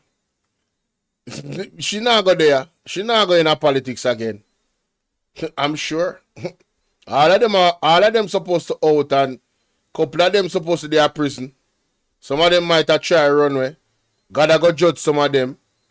You know? Who knows? All type of 20 years. Mighty God. What I take away, it doesn't accord with what I take away is that we need to be clear on the difference between recommendations and reality. That's my taking. I have read the recommendations that have been proposed by the IC, some of which I think are prudent, some of which I don't agree with. But we will have an opportunity, I hope, to go through that. But the nation needs to understand that we are now governed by the law as it is. And that should be the subject of our operation. You know, in the opening remarks, and I go back to Chairman Panton. And I this dude, man. he is someone who, as a law student, This dude, bro, he is salty. Yo, you know when you throw your corner, you never corner fall. He is salty. He is salty. You have no choice but to look up to. As a young attorney, we're not young anymore, in it, 20 years now. He is someone that you see as judicious, a man of God. And he made reference to some of us perhaps visiting him on Sunday. I go to church on Saturday, but I have no hesitation in still joining the chair. But you know, as we close, it is our Almighty that said to us and reminded us that simply calling him Lord and acknowledging him won't be enough to secure a place in heaven. What truly matters is doing the will of God and living that life aligned to his teaching and values.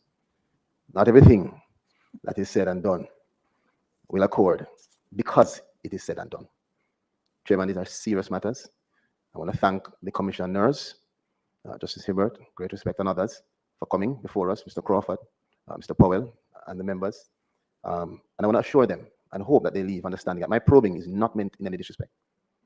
It is meant for me to carry out my function. Hey, it's my birthday. No bullshit, bro. Continue to have probing discussions so that the country that we serve will benefit. The last thing I'd say, Chairman, is that it is troubling to me, the response to the questions around particular clauses in this legislation. It's troubling because basic interpretation follows rules and principles of law. We have an Interpretation Act, and we have different ways to interpret literally, etc. going down, as has been said as also by Member Malabu Ford. Either the inability or the decision not to see that clearly causes me a lot of concern. And I do think that we will have to have some discussions further around what is now current reality and how we're treating this reality before we even speak about what recommendations and aspirations should be. Thank you, Chairman. Here's the big secret about women. We want you to flirt with us. We even want you to get... Thank you, member. We have two final brief comments, and then we'll just ask for the chairman to do his summation on this side, and then we break. Member Robinson and Member Chuck. Thank you, Chairman. I don't really want to stop every minute, you know. Class prefect, I was going to say that exact same thing when you point out. He man have a nerve. Fear school he passed about the Bible. When he must support a man, we have 28 account. When he must stand behind a man, we have so much red flag of possible, alleged money laundering, alleged tax invasion, all of these things, big old red flag. And him come to brother. Yo, I'm glad him done. Final question is probably more directed to the chairman. There is a recommendation specific to the Ministry of Agriculture and Fisheries. I don't know if it is still named so, on a particular investigative report. And I'm just going to read what the recommendation says. The Ministry of Agriculture and Fisheries to discontinue with immediate effect the current discriminatory process used to applicants on the basis of prior importation history. The ministry to develop a formal policy that will ensure transparency and accountability in the receipt and processing of applications, as well as the merit and integrity in the issuance of permits and licenses for the importation of all animal products. The Ministry of Agriculture and Fisheries, and by extension the government of Jamaica, to develop the necessary administrative structures that will facilitate an equitable process for all applicants who apply for permits for the importation of chicken products. This was from the summary presented to us, and I would just ask the chairman if you can follow to find out whether these recommendations have been implemented by the ministry. And by chairman, as the chairman of this committee, I believe you would be the appropriately placed to do so.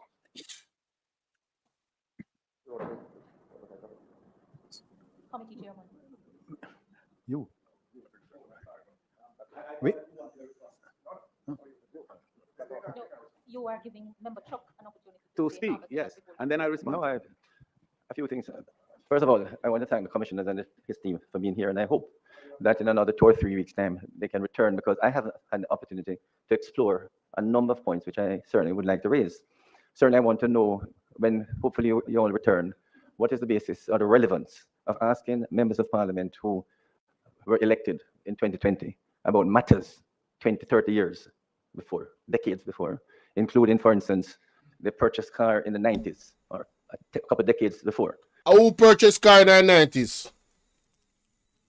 Who purchased car in the 90s? I found my own speaker of attack.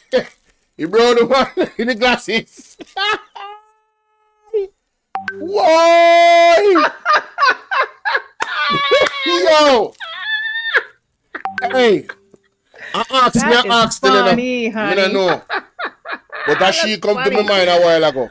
Oh my God, that is funny. Hey, class prefect, wisdom warriors, deep divers. I know say all I want to support me, you know, from all of these different areas, you know. Andre Stevenson students, wanna indicate me who him a talk about. From in the 90s.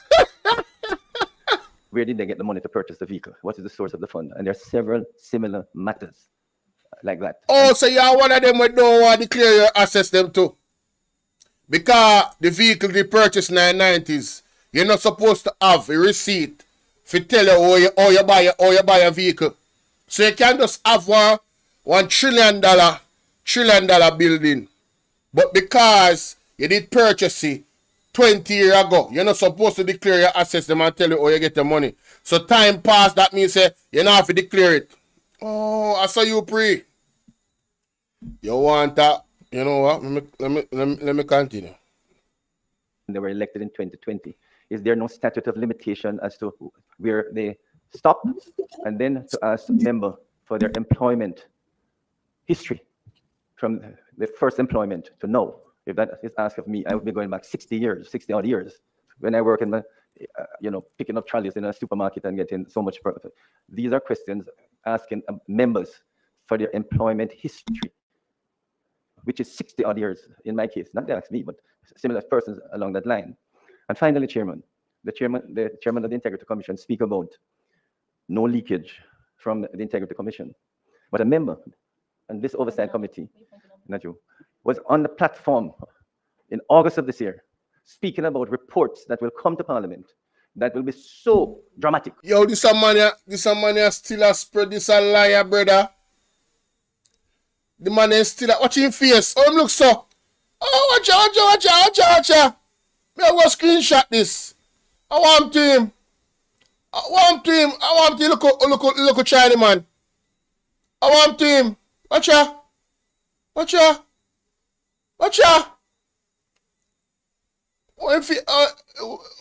Oh, if face look so. Hold on there. I want him. I want him name. Delroy Chuck. I want him name. I am named Delroy Chuck. Oh, your face looks so dark. I am named Delroy Chuck. I'm not Orange Chuck. Orange Chuck this. I want this somewhere. I want him name again. Oh, him look so. My general. Oh, your face look. May I screenshot this? You don't look good, bro. You look stressed, bro. You look vexed. Oh, I'm team. Delroy Chuck. Oh, him face looks so.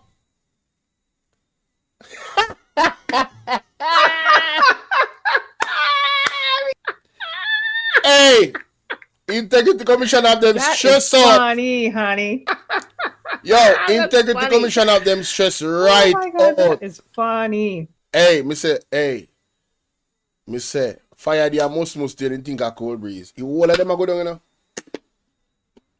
Me say, you all of them a go down. Delroy Chuck.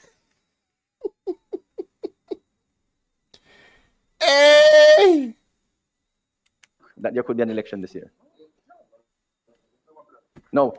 How do we know Parliament? How do we know that? But it would be so dramatic.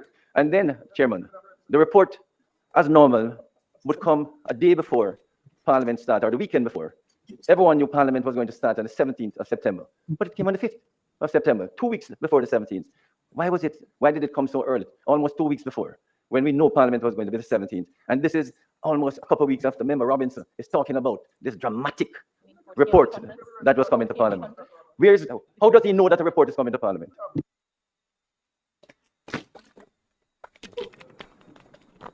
Mr. In stress. Yes, the question of there were two questions. In stress One about right out. the question of the report being sent to Parliament at a certain time. And what was the other question? Oh, the subject. Yes, in relation to the questions being asked of declarants. What I would like, Chairman, is for specific instances to be presented so that they can be dealt with. Specific instances, the name of the declarant and the questions asked, so that the Director of Information can deal with it. The second one, Chairman, you will recall that we were initially invited to attend a sitting here on the 11th of June, 11th of September.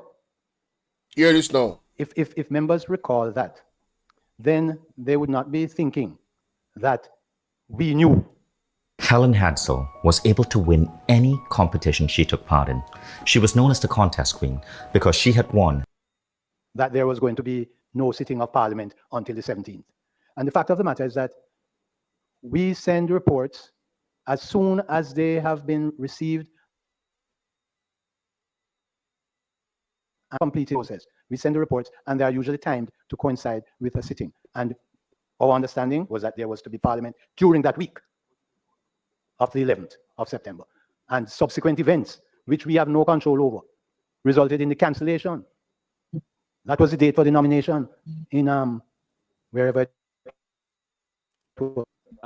Chairman, respectfully, I have to give some guidance in that regard. And unfortunately, your account doesn't comport fully with my understanding of what transpired in the period. I recall that we wrote to you inviting the commissioners for a meeting on the 11th.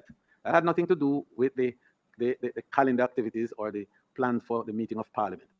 Absolutely nothing to do with the meeting of a committee of Parliament, and that has to do with the Oversight Committee. So we had at no time intended for Parliament to reconvene before the 17th. In addition, there were some other issues in relation to the preparation of the room and dining.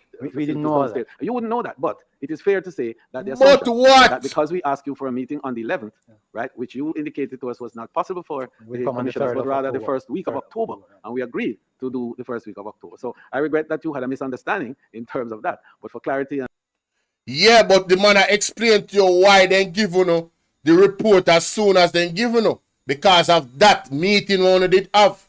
So the man answer a question clear. You just confirm what the man say. And for accuracy, the two meetings never had anything to do with each other.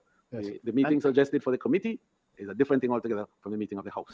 And in respect of a member of the committee or member of Parliament saying that report is going to be tabled or something, I don't think it should be Commission's feet. The fact of the matter is that politicians, as you know, they say things, all sorts of things, they speculate, and we have no control over that. Period. Period. As Chair, we don't speculate. Simple.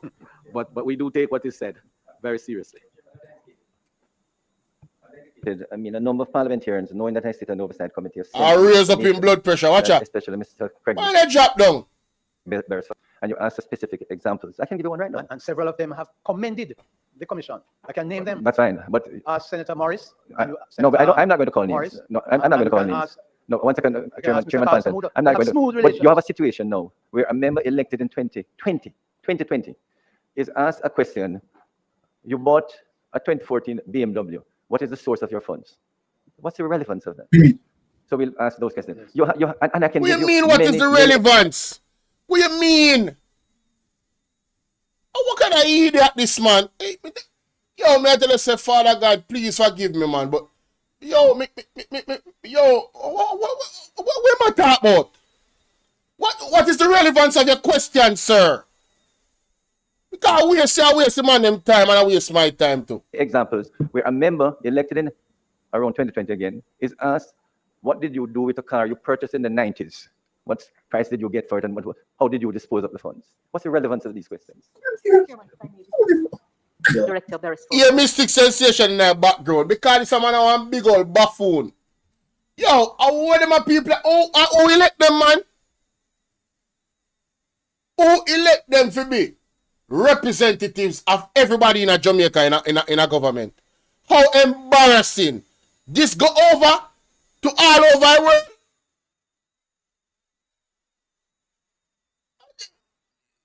All me area so is friend thing. I try to defend for them people. That is a narrative I try to create, you know. Brother, it no matter when you have your asset or what asset you have, you better can declare it. You understand? If you ain't got paperwork, it ain't yours. That's like saying to a police officer, say, officer, you know, so I don't have no papers because I buy the car in a 1994. I don't have no papers for it, you know. So I can just drive around without the papers them because I don't have no paper because in 1994 I buy it and today are 2024 January or October. What kind of big old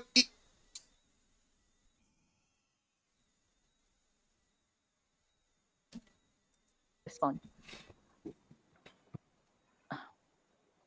In addition to the need for concrete examples, which I think would be helpful, I believe there are two recurring issues that have been the source of concern that require some understanding. What is the understanding of the IC's remit in relation to matters before the law came into effect? That is one. So the law has a start date, and how far back do you reach under the Act, which had a start date? And relates to inquiries into assets and liabilities before the declarant became a declarant. I said two, but there's also a third one, materiality and the principle of de minimis. And that is of particular importance against the cost, the administrative cost of pursuing something given its materiality. And I know materiality has to be looked at in context, but across numerous declarants, not limited to members of the political directorate, the recurring questions occur. What is the Commission's understanding of its remit in relation to matters before the law came into effect and in relation to matters before a declarant was a declarant, and materiality?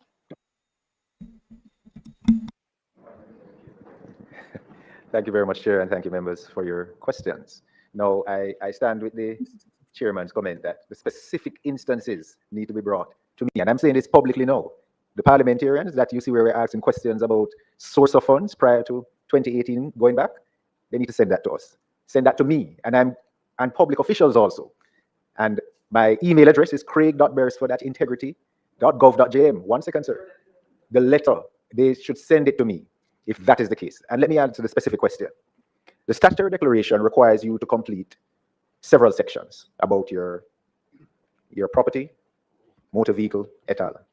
Now, if it is the case that you still own the property or you still own the motor vehicle, you have to declare it, even if you purchased it in 1970. On the form, it also requires you to put the purchase price, and there's a reason for it. So if you submit a declaration without the purchase price, regardless of when you purchase the asset, it has to be disclosed. Your declaration is not complete. It is not complete. So the specific issue about source of funds prior, if that is the case, I want you to bring that to my attention, because we have made it clear in our division that if it is purchased outside of a certain period, that we would not ask further questions about it unless there is a special circumstance about that particular declaration that requires us to ask information going beyond special circumstance. And I will not go into the special circumstance because it only happens on certain occasions, specific occasions. But normal course of activities, once we see where you still own the asset or you still own the property, you have to provide complete information regardless of when you purchased it. And it's because the statutory declaration requires it.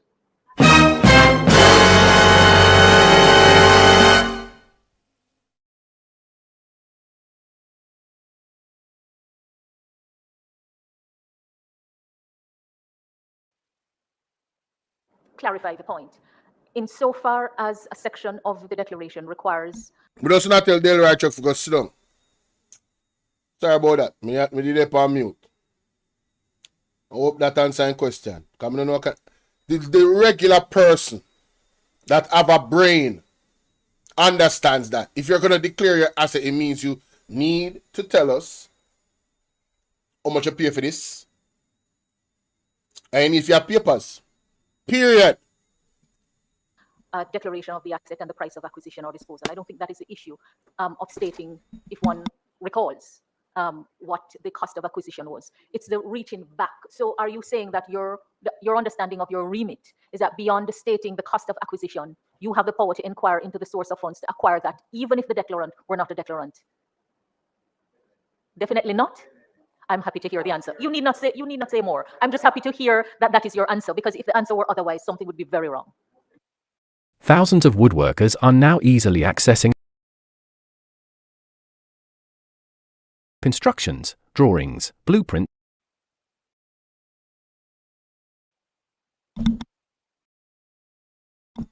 I don't like how them don't want the man them answer the question and give explanation. Them just want to like create a narrative. Because them a liar and them know. Lord, the man talk. To know. I just want to make this clear. Yeah, man, make it clear, my boss. Make it clear, my boss. Yes. Indeed. Yeah. Yes. So once you were a declarant, special circumstances, we may ask questions. But what we do specifically is that we look at each declaration when you procure the asset, liability, if it's income to be declared, we ask for supporting documents once we're reviewing those statutory declarations, as a matter of course.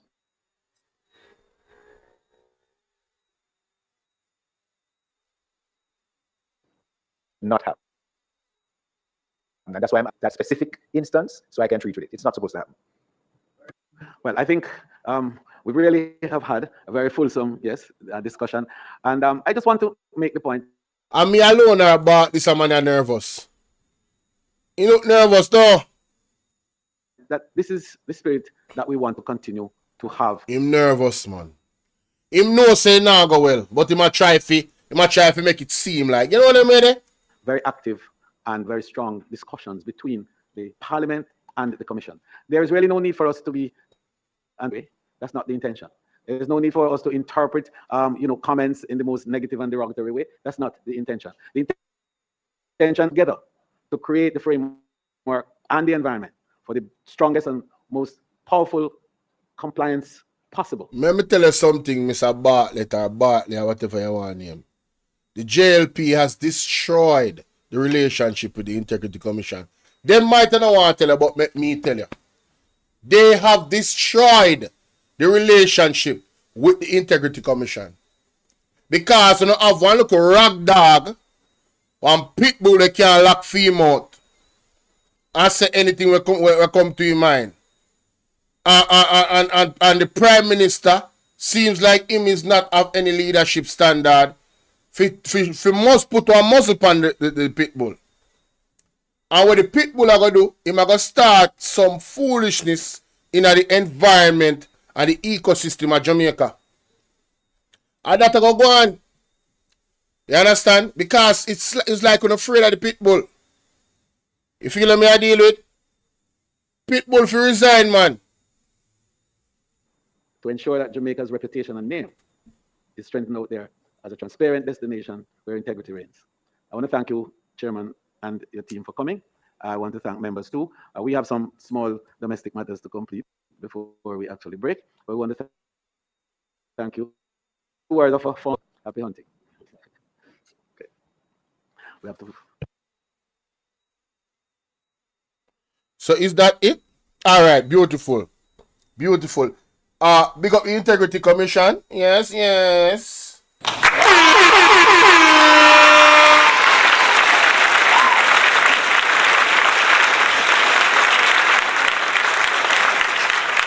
Big up the Integrity Commission. And Integrity Commission came and laid down the law and let it be understood. If it wasn't understood already, yeah, we do not answer to anybody but the judge, the law. You understand? Nobody don't push our buttons. You feel me? We are none partisan. We don't take sides. And we don't business if you're the prime minister or you're the opposition. You are going to get checked if there's due investigation. Wherever it leads, we're going to go to it. Point blank period. And we're going to give the recommendations. And our final reports cannot be amended by no oversight committee. They don't have the authority to do it. I'm going to feel like say that's why them vex. I make them vex through them can't judge the Integrity Commission report. I stand with the Commission, the Integrity Commission's recommendation. Further deep investigation should be done in Andrew Owen's statutory declaration. Deep dive. Overseas, you name it. Because something ain't right. Something not right, my wisdom warriors. Something is not right. Tell about them. All lies will be exposed. That's all. And anyone who takes that the wrong way know why they take it the wrong way. Them know why they take it the wrong way, man. A corrupt government cannot liberate the people. If the head of the stream is corrupt, the entire river will be also. And this whole entire Jamaica Lawless Party, one thing more Jamaican people them to do, will get serious. Take his microphone. Just a minute. Just a minute. Take his microphone. Usher him out. Usher them out, man. Usher him out. Usher them out. Usher him out. Alright? Yeah, man. That we need for the ladies and gentlemen. You remember good.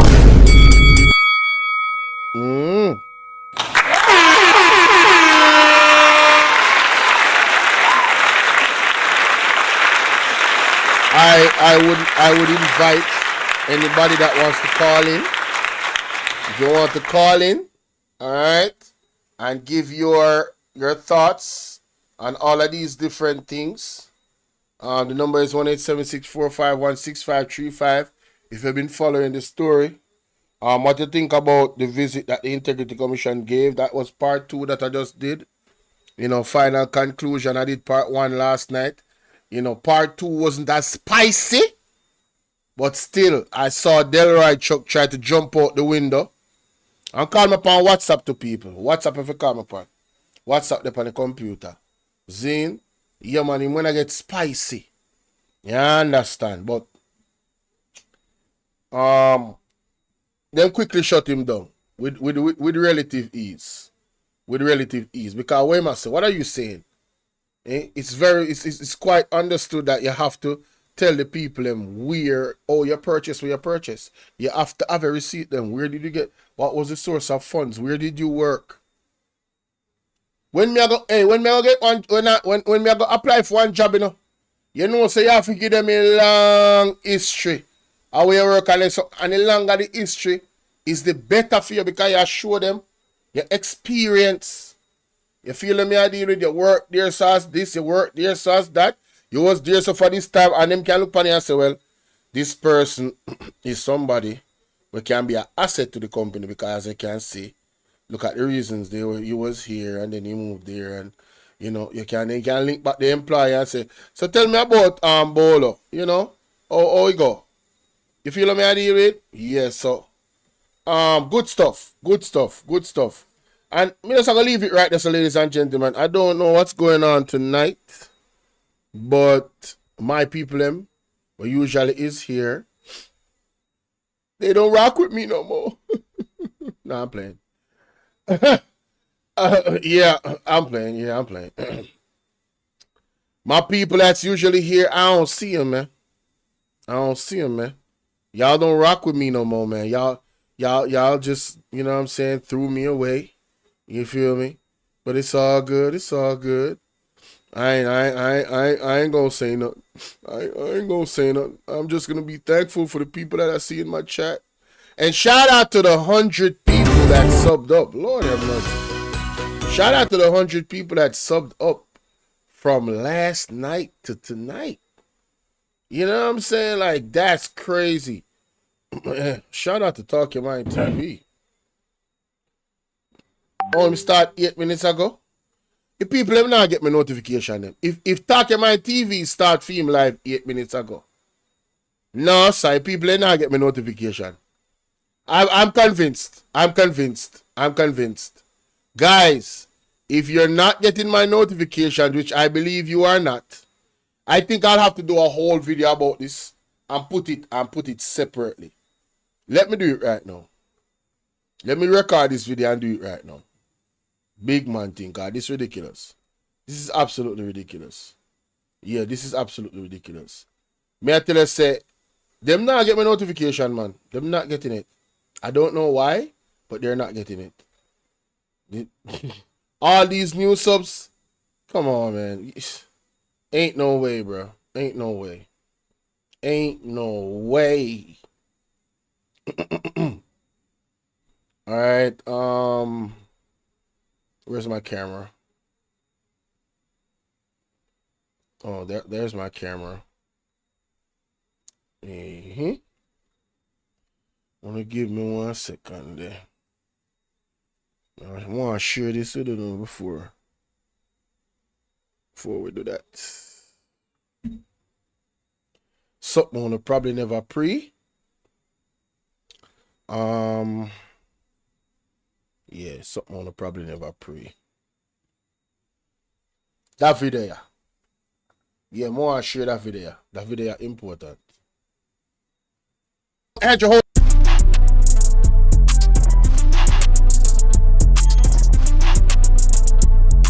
don't spot it up. Hey. Wait a minute, hey. Here we go, hey. Alright, watch this. And also remember, don't believe what I'm saying in this video. This video is all for entertainment purposes. A corrupt government cannot liberate the people. If the head of the stream is corrupt, the entire river will be also. And it's a brother Bolo VNR. I want to highlight something when I sip on Talk Your Mind TV. Big up Talk Your Mind TV. You see me, David? Yeah, man, more highlight that something here because yeah, I never know about this now. So me I deal with, so I am now, what I say, I am now hip to this because I Talk Your Mind TV. You feel me I deal with? So big up Talk Your Mind TV. If you constantly I put out the information out there and educate the people them. Wanna go over there and make sure so you subscribe, you understand? If you not subscribe already, I don't know who now wait pan. You see me? So without any further ado, let's get into it. Much destroy the life of Jamaica. Won't be Antonio, man. Hey, matter of fact, you know, so the next video, I am going to show you about Andrew Wallen's friend from Canada, Justin Trudeau. He may have the same corruption like Andrew, you know. When I listen to this, I feel like a joke. On a blood clot, listen to this here. Much everyone for being here. As you know, the House of Commons is paralyzed today, again, I think for the 7th day, after Justin Trudeau refused the Speaker's order to hand over evidence to the police in a $400 million scandal. A scandal. What? Hold on there. Wait. I wasn't ready. This is bigger than I could even imagine. Scandal involved. What? Wait, brother, what am I say? In can't serious. On a blood clot, listen to this here. Much everyone for being here. As you know, the House of Commons is paralyzed today, again, I think for the 7th day, after Justin Trudeau refused the Speaker's order to hand over evidence to the police in a $400 million scandal.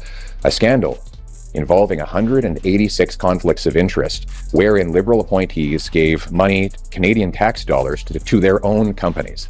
There must be something really damaging in all these documents Trudeau is covering up for him to shut down the House's businesses for 7 days in order to prevent the police from getting their hands on him. It's just another reminder that after 9 years of Justin Trudeau, everything is broken. He's not worth the crime, the cost, and the corruption. Housing costs have doubled. The cost of food has driven 2 million people to the food bank. Our economy is the fastest shrinking in the G7. Right now, the... Hold on there. Everything we just said sound like what happened to Jamaica. Is it just me?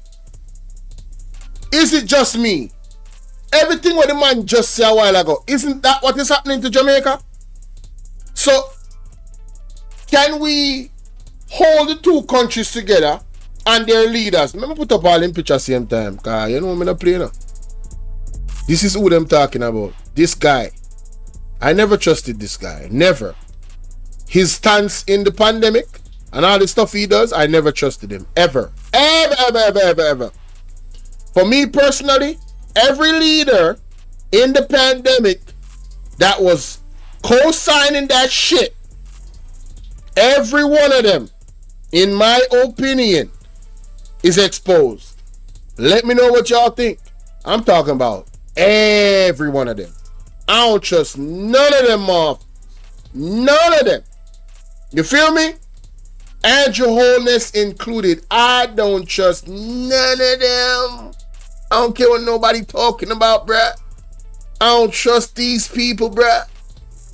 Real talk. Alright? So miss me with the dumb shit. Miss me with the foolishness. Alright? I'm just letting you know from the gate. Miss me, broski. I don't want to hear that shit, bro. Alright, sis. I ain't trying to hear it. Alright. If you ain't hip to the skip, you better get hip to the skip. These people are dangerous, in my opinion, to any country that they're leading. Point blank. Let's listen to this again. Boy, I'm trying to tell you. The average American. This is ridiculous. The House's businesses for 7 days in order to prevent the police from getting their hands. 7 days? So when the IC report was coming out, right? What did the JLP do?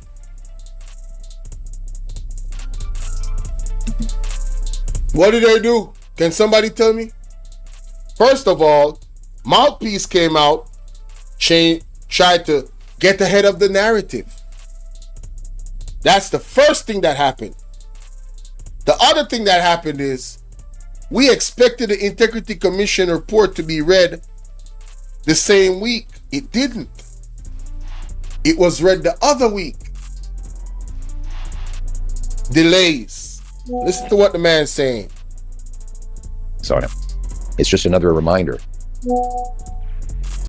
Is a banana a metabolism booster or a killer? I just heard the truth from this guy and my mind was blown. This is a metabolism killer. This is a metabolism killer. And even this is a metabolism killer. The sad reality is most people eat these foods every single day and wonder why they can't lose weight. The best way to burn fat and get shredded is not keto, paleo, it's not carnivore, it's not vegan, and it's definitely not super intense exercises like this. That ain't how you lose weight. Cardio burns fat, right? No.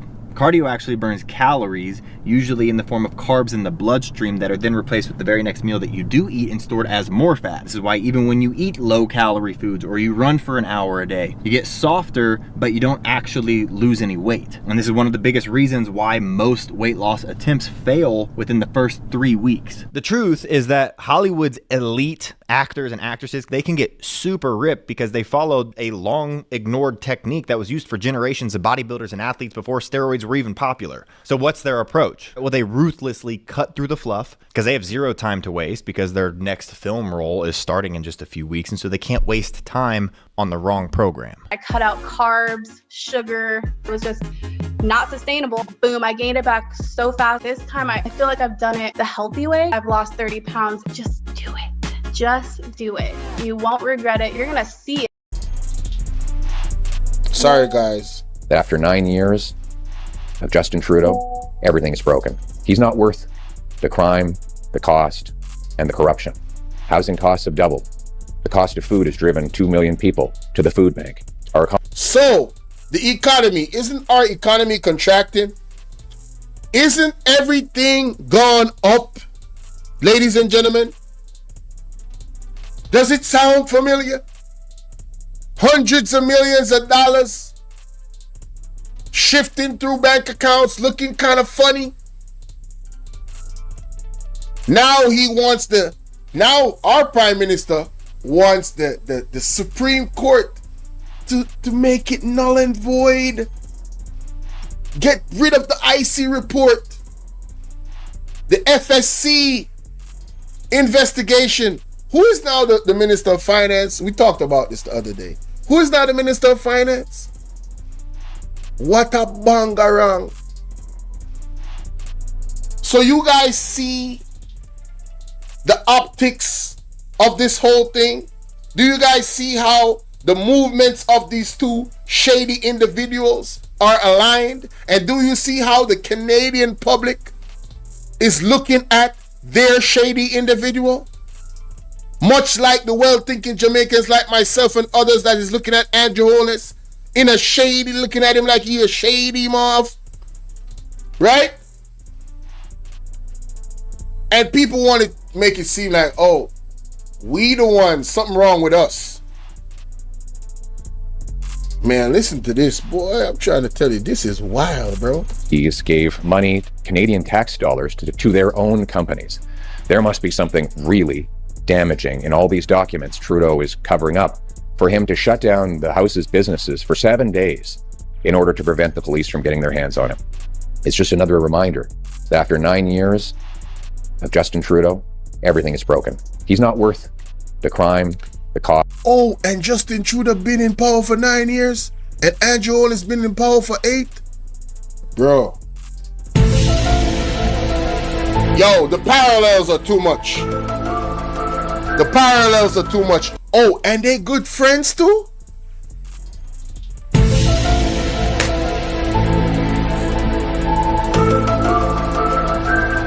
Man, oh man. Cost and the corruption. Housing costs have doubled. The cost of food is... Yes. Let me play it back for you. He did say 7 days. Listen to this.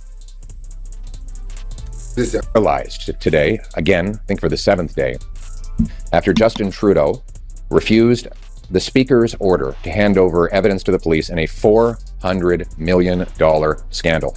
A scandal involving 186 conflicts of interest, wherein Liberal appointees gave money, Canadian tax dollars, to their own companies. There must be something really damaging in all these documents Trudeau is covering up for him to shut down the House's businesses for 7 days in order to prevent the police from getting their hands on him. It's just another reminder that after 9 years of Justin Trudeau, everything is broken. He's not worth the crime, the cost, and the corruption. Housing costs have doubled. The cost of food has driven 2 million people to the food bank. Our economy is the fastest shrinking in the G7.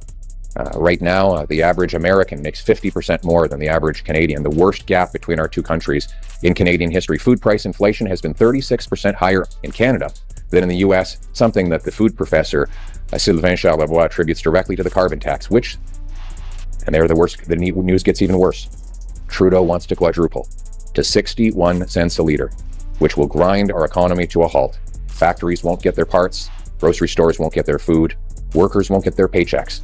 It will be like a nuclear winter for our economy if this quadrupling carbon tax goes ahead.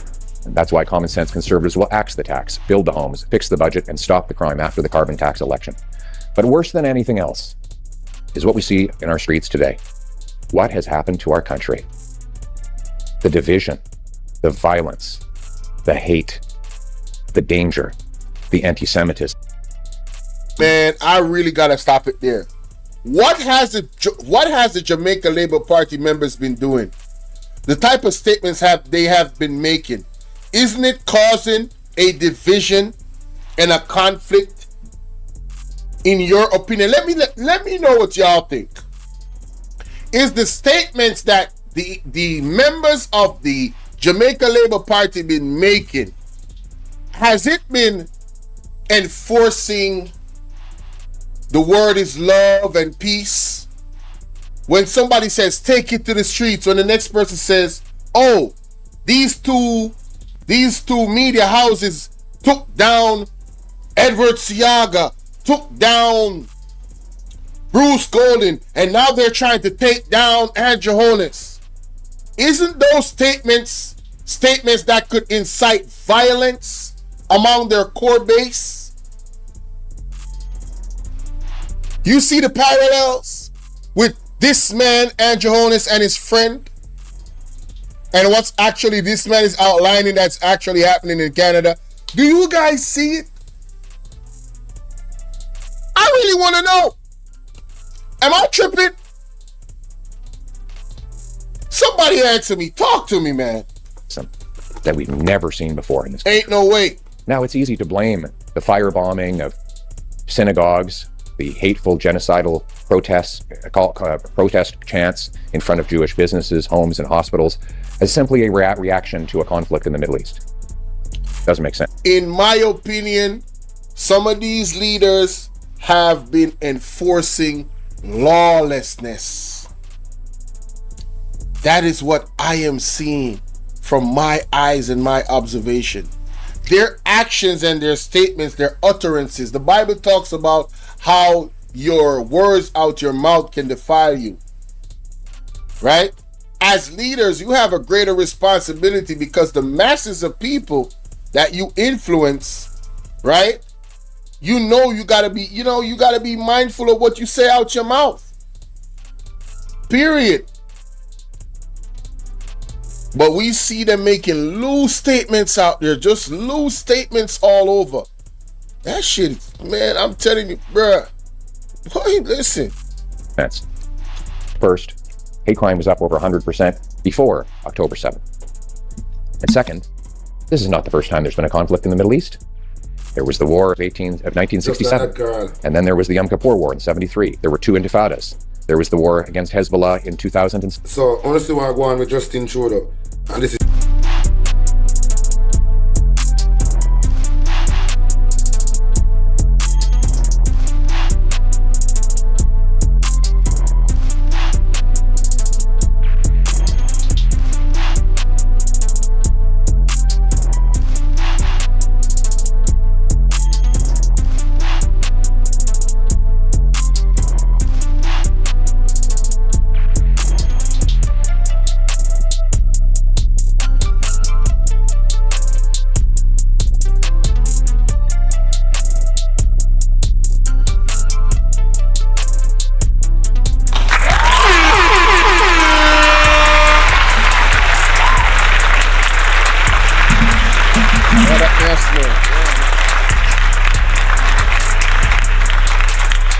Jacob Beeper.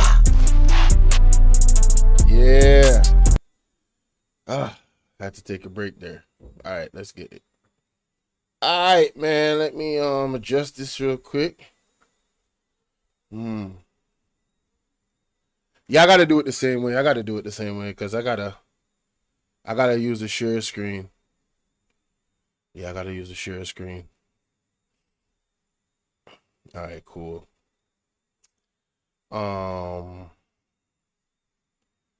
Yeah, let me share the screen. I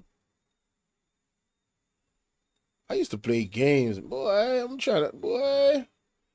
Ain't no time for that now, though. Tell you that right now. All right, ladies and gentlemen, it's your brother Bolo VNR, and this is the YouTube platform. All right, I have 3 platforms. Bolo VNR 2.0. Let me just introduce you to all 3 of them first. And Bolo VNR. And also, I have Bolo VNR Clips. I'd love for you to subscribe to all 3 channels.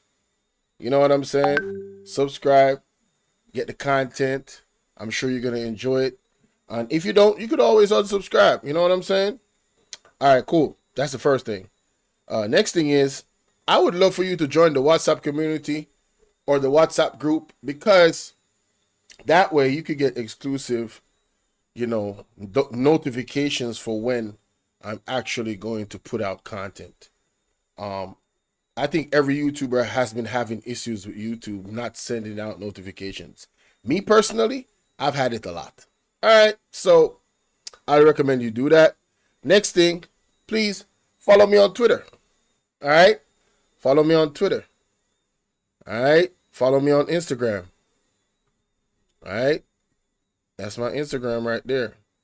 That's my Instagram, Bolo VNR. Follow me on Instagram. And also, remember the donation link, PayPal Anonymous link. This link is pinned in every single premiere video, live stream, it doesn't matter. This is the way you donate to the platform to support the platform monetarily. My email is right there. You feel me? All right.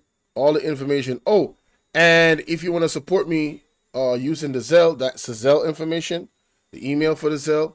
And all you have to do is WhatsApp me, email me, or Instagram me, DM me the receipt of the Zelle. All right, simple, easy, and plain. That's how you do it. So remember, the first thing you do when you come in to watch a video, like the video, y'all. Hit the like button.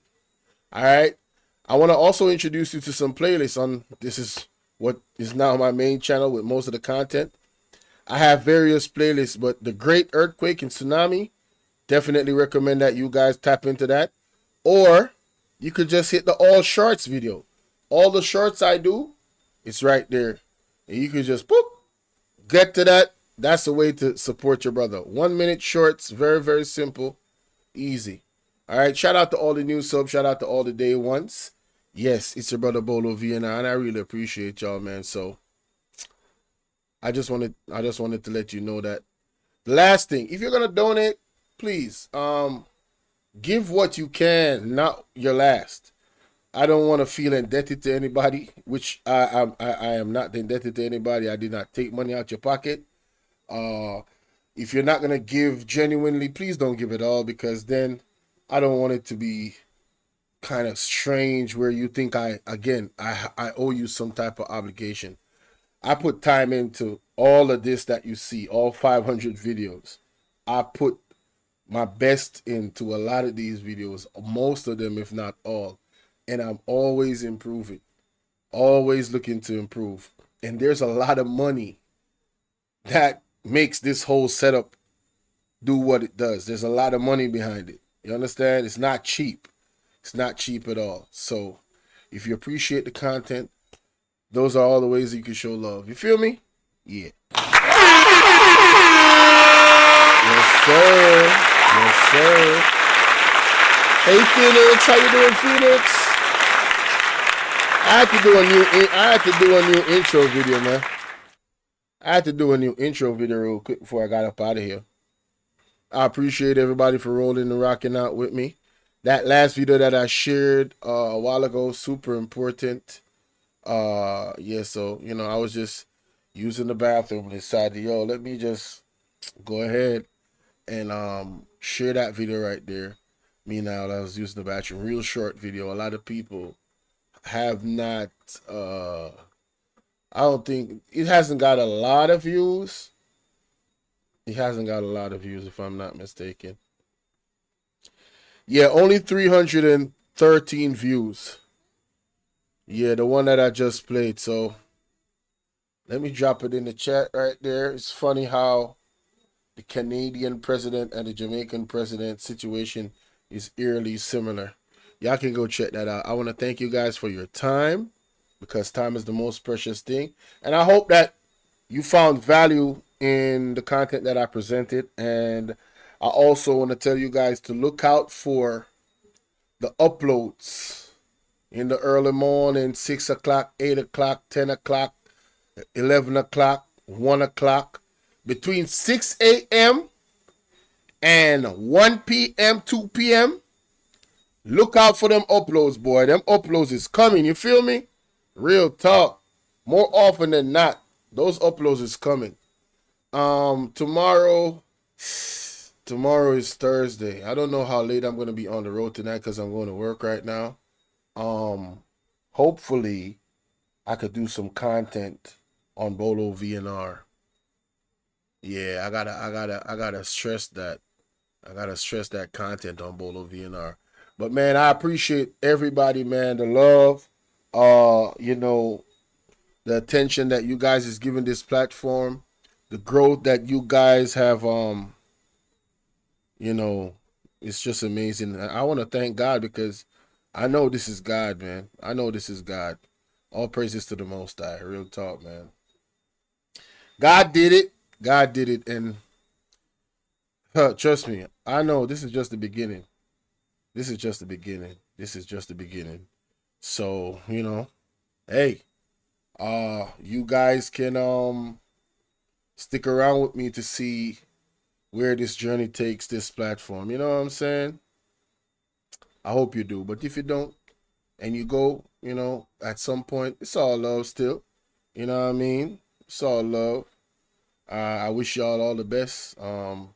Even if you don't wish me the best, I wish y'all all the best. I just have to protect my energy. Yeah, I you know, when it comes on to my mind and my spirit, I have to protect my energy. You know, if people are moving in a certain way, I can't entertain them. But I hope that they grow. You know, I hope that they change. I hope they become a better person. You know, it doesn't necessarily have to involve me and them having any interactions. But you know, I wish the best for them. I wish the best for them. You know, real talk. No joke. I really do. I really do. I hope they figure it out. You know, so thank you guys again, man. That's my time. Shout out to Phoenix Rising in the bushes, looking and lurking with the googly eyes. And shout out to Kev's Butterfly too, one of my bush watchers as well. Shout out to all the day one. Shout out to the new one. Shout out to all my mods. Shout out to all the content creators that show me love, man. KB, you know what I'm saying? Everybody, y'all know yourselves, man. Salute. That's my time.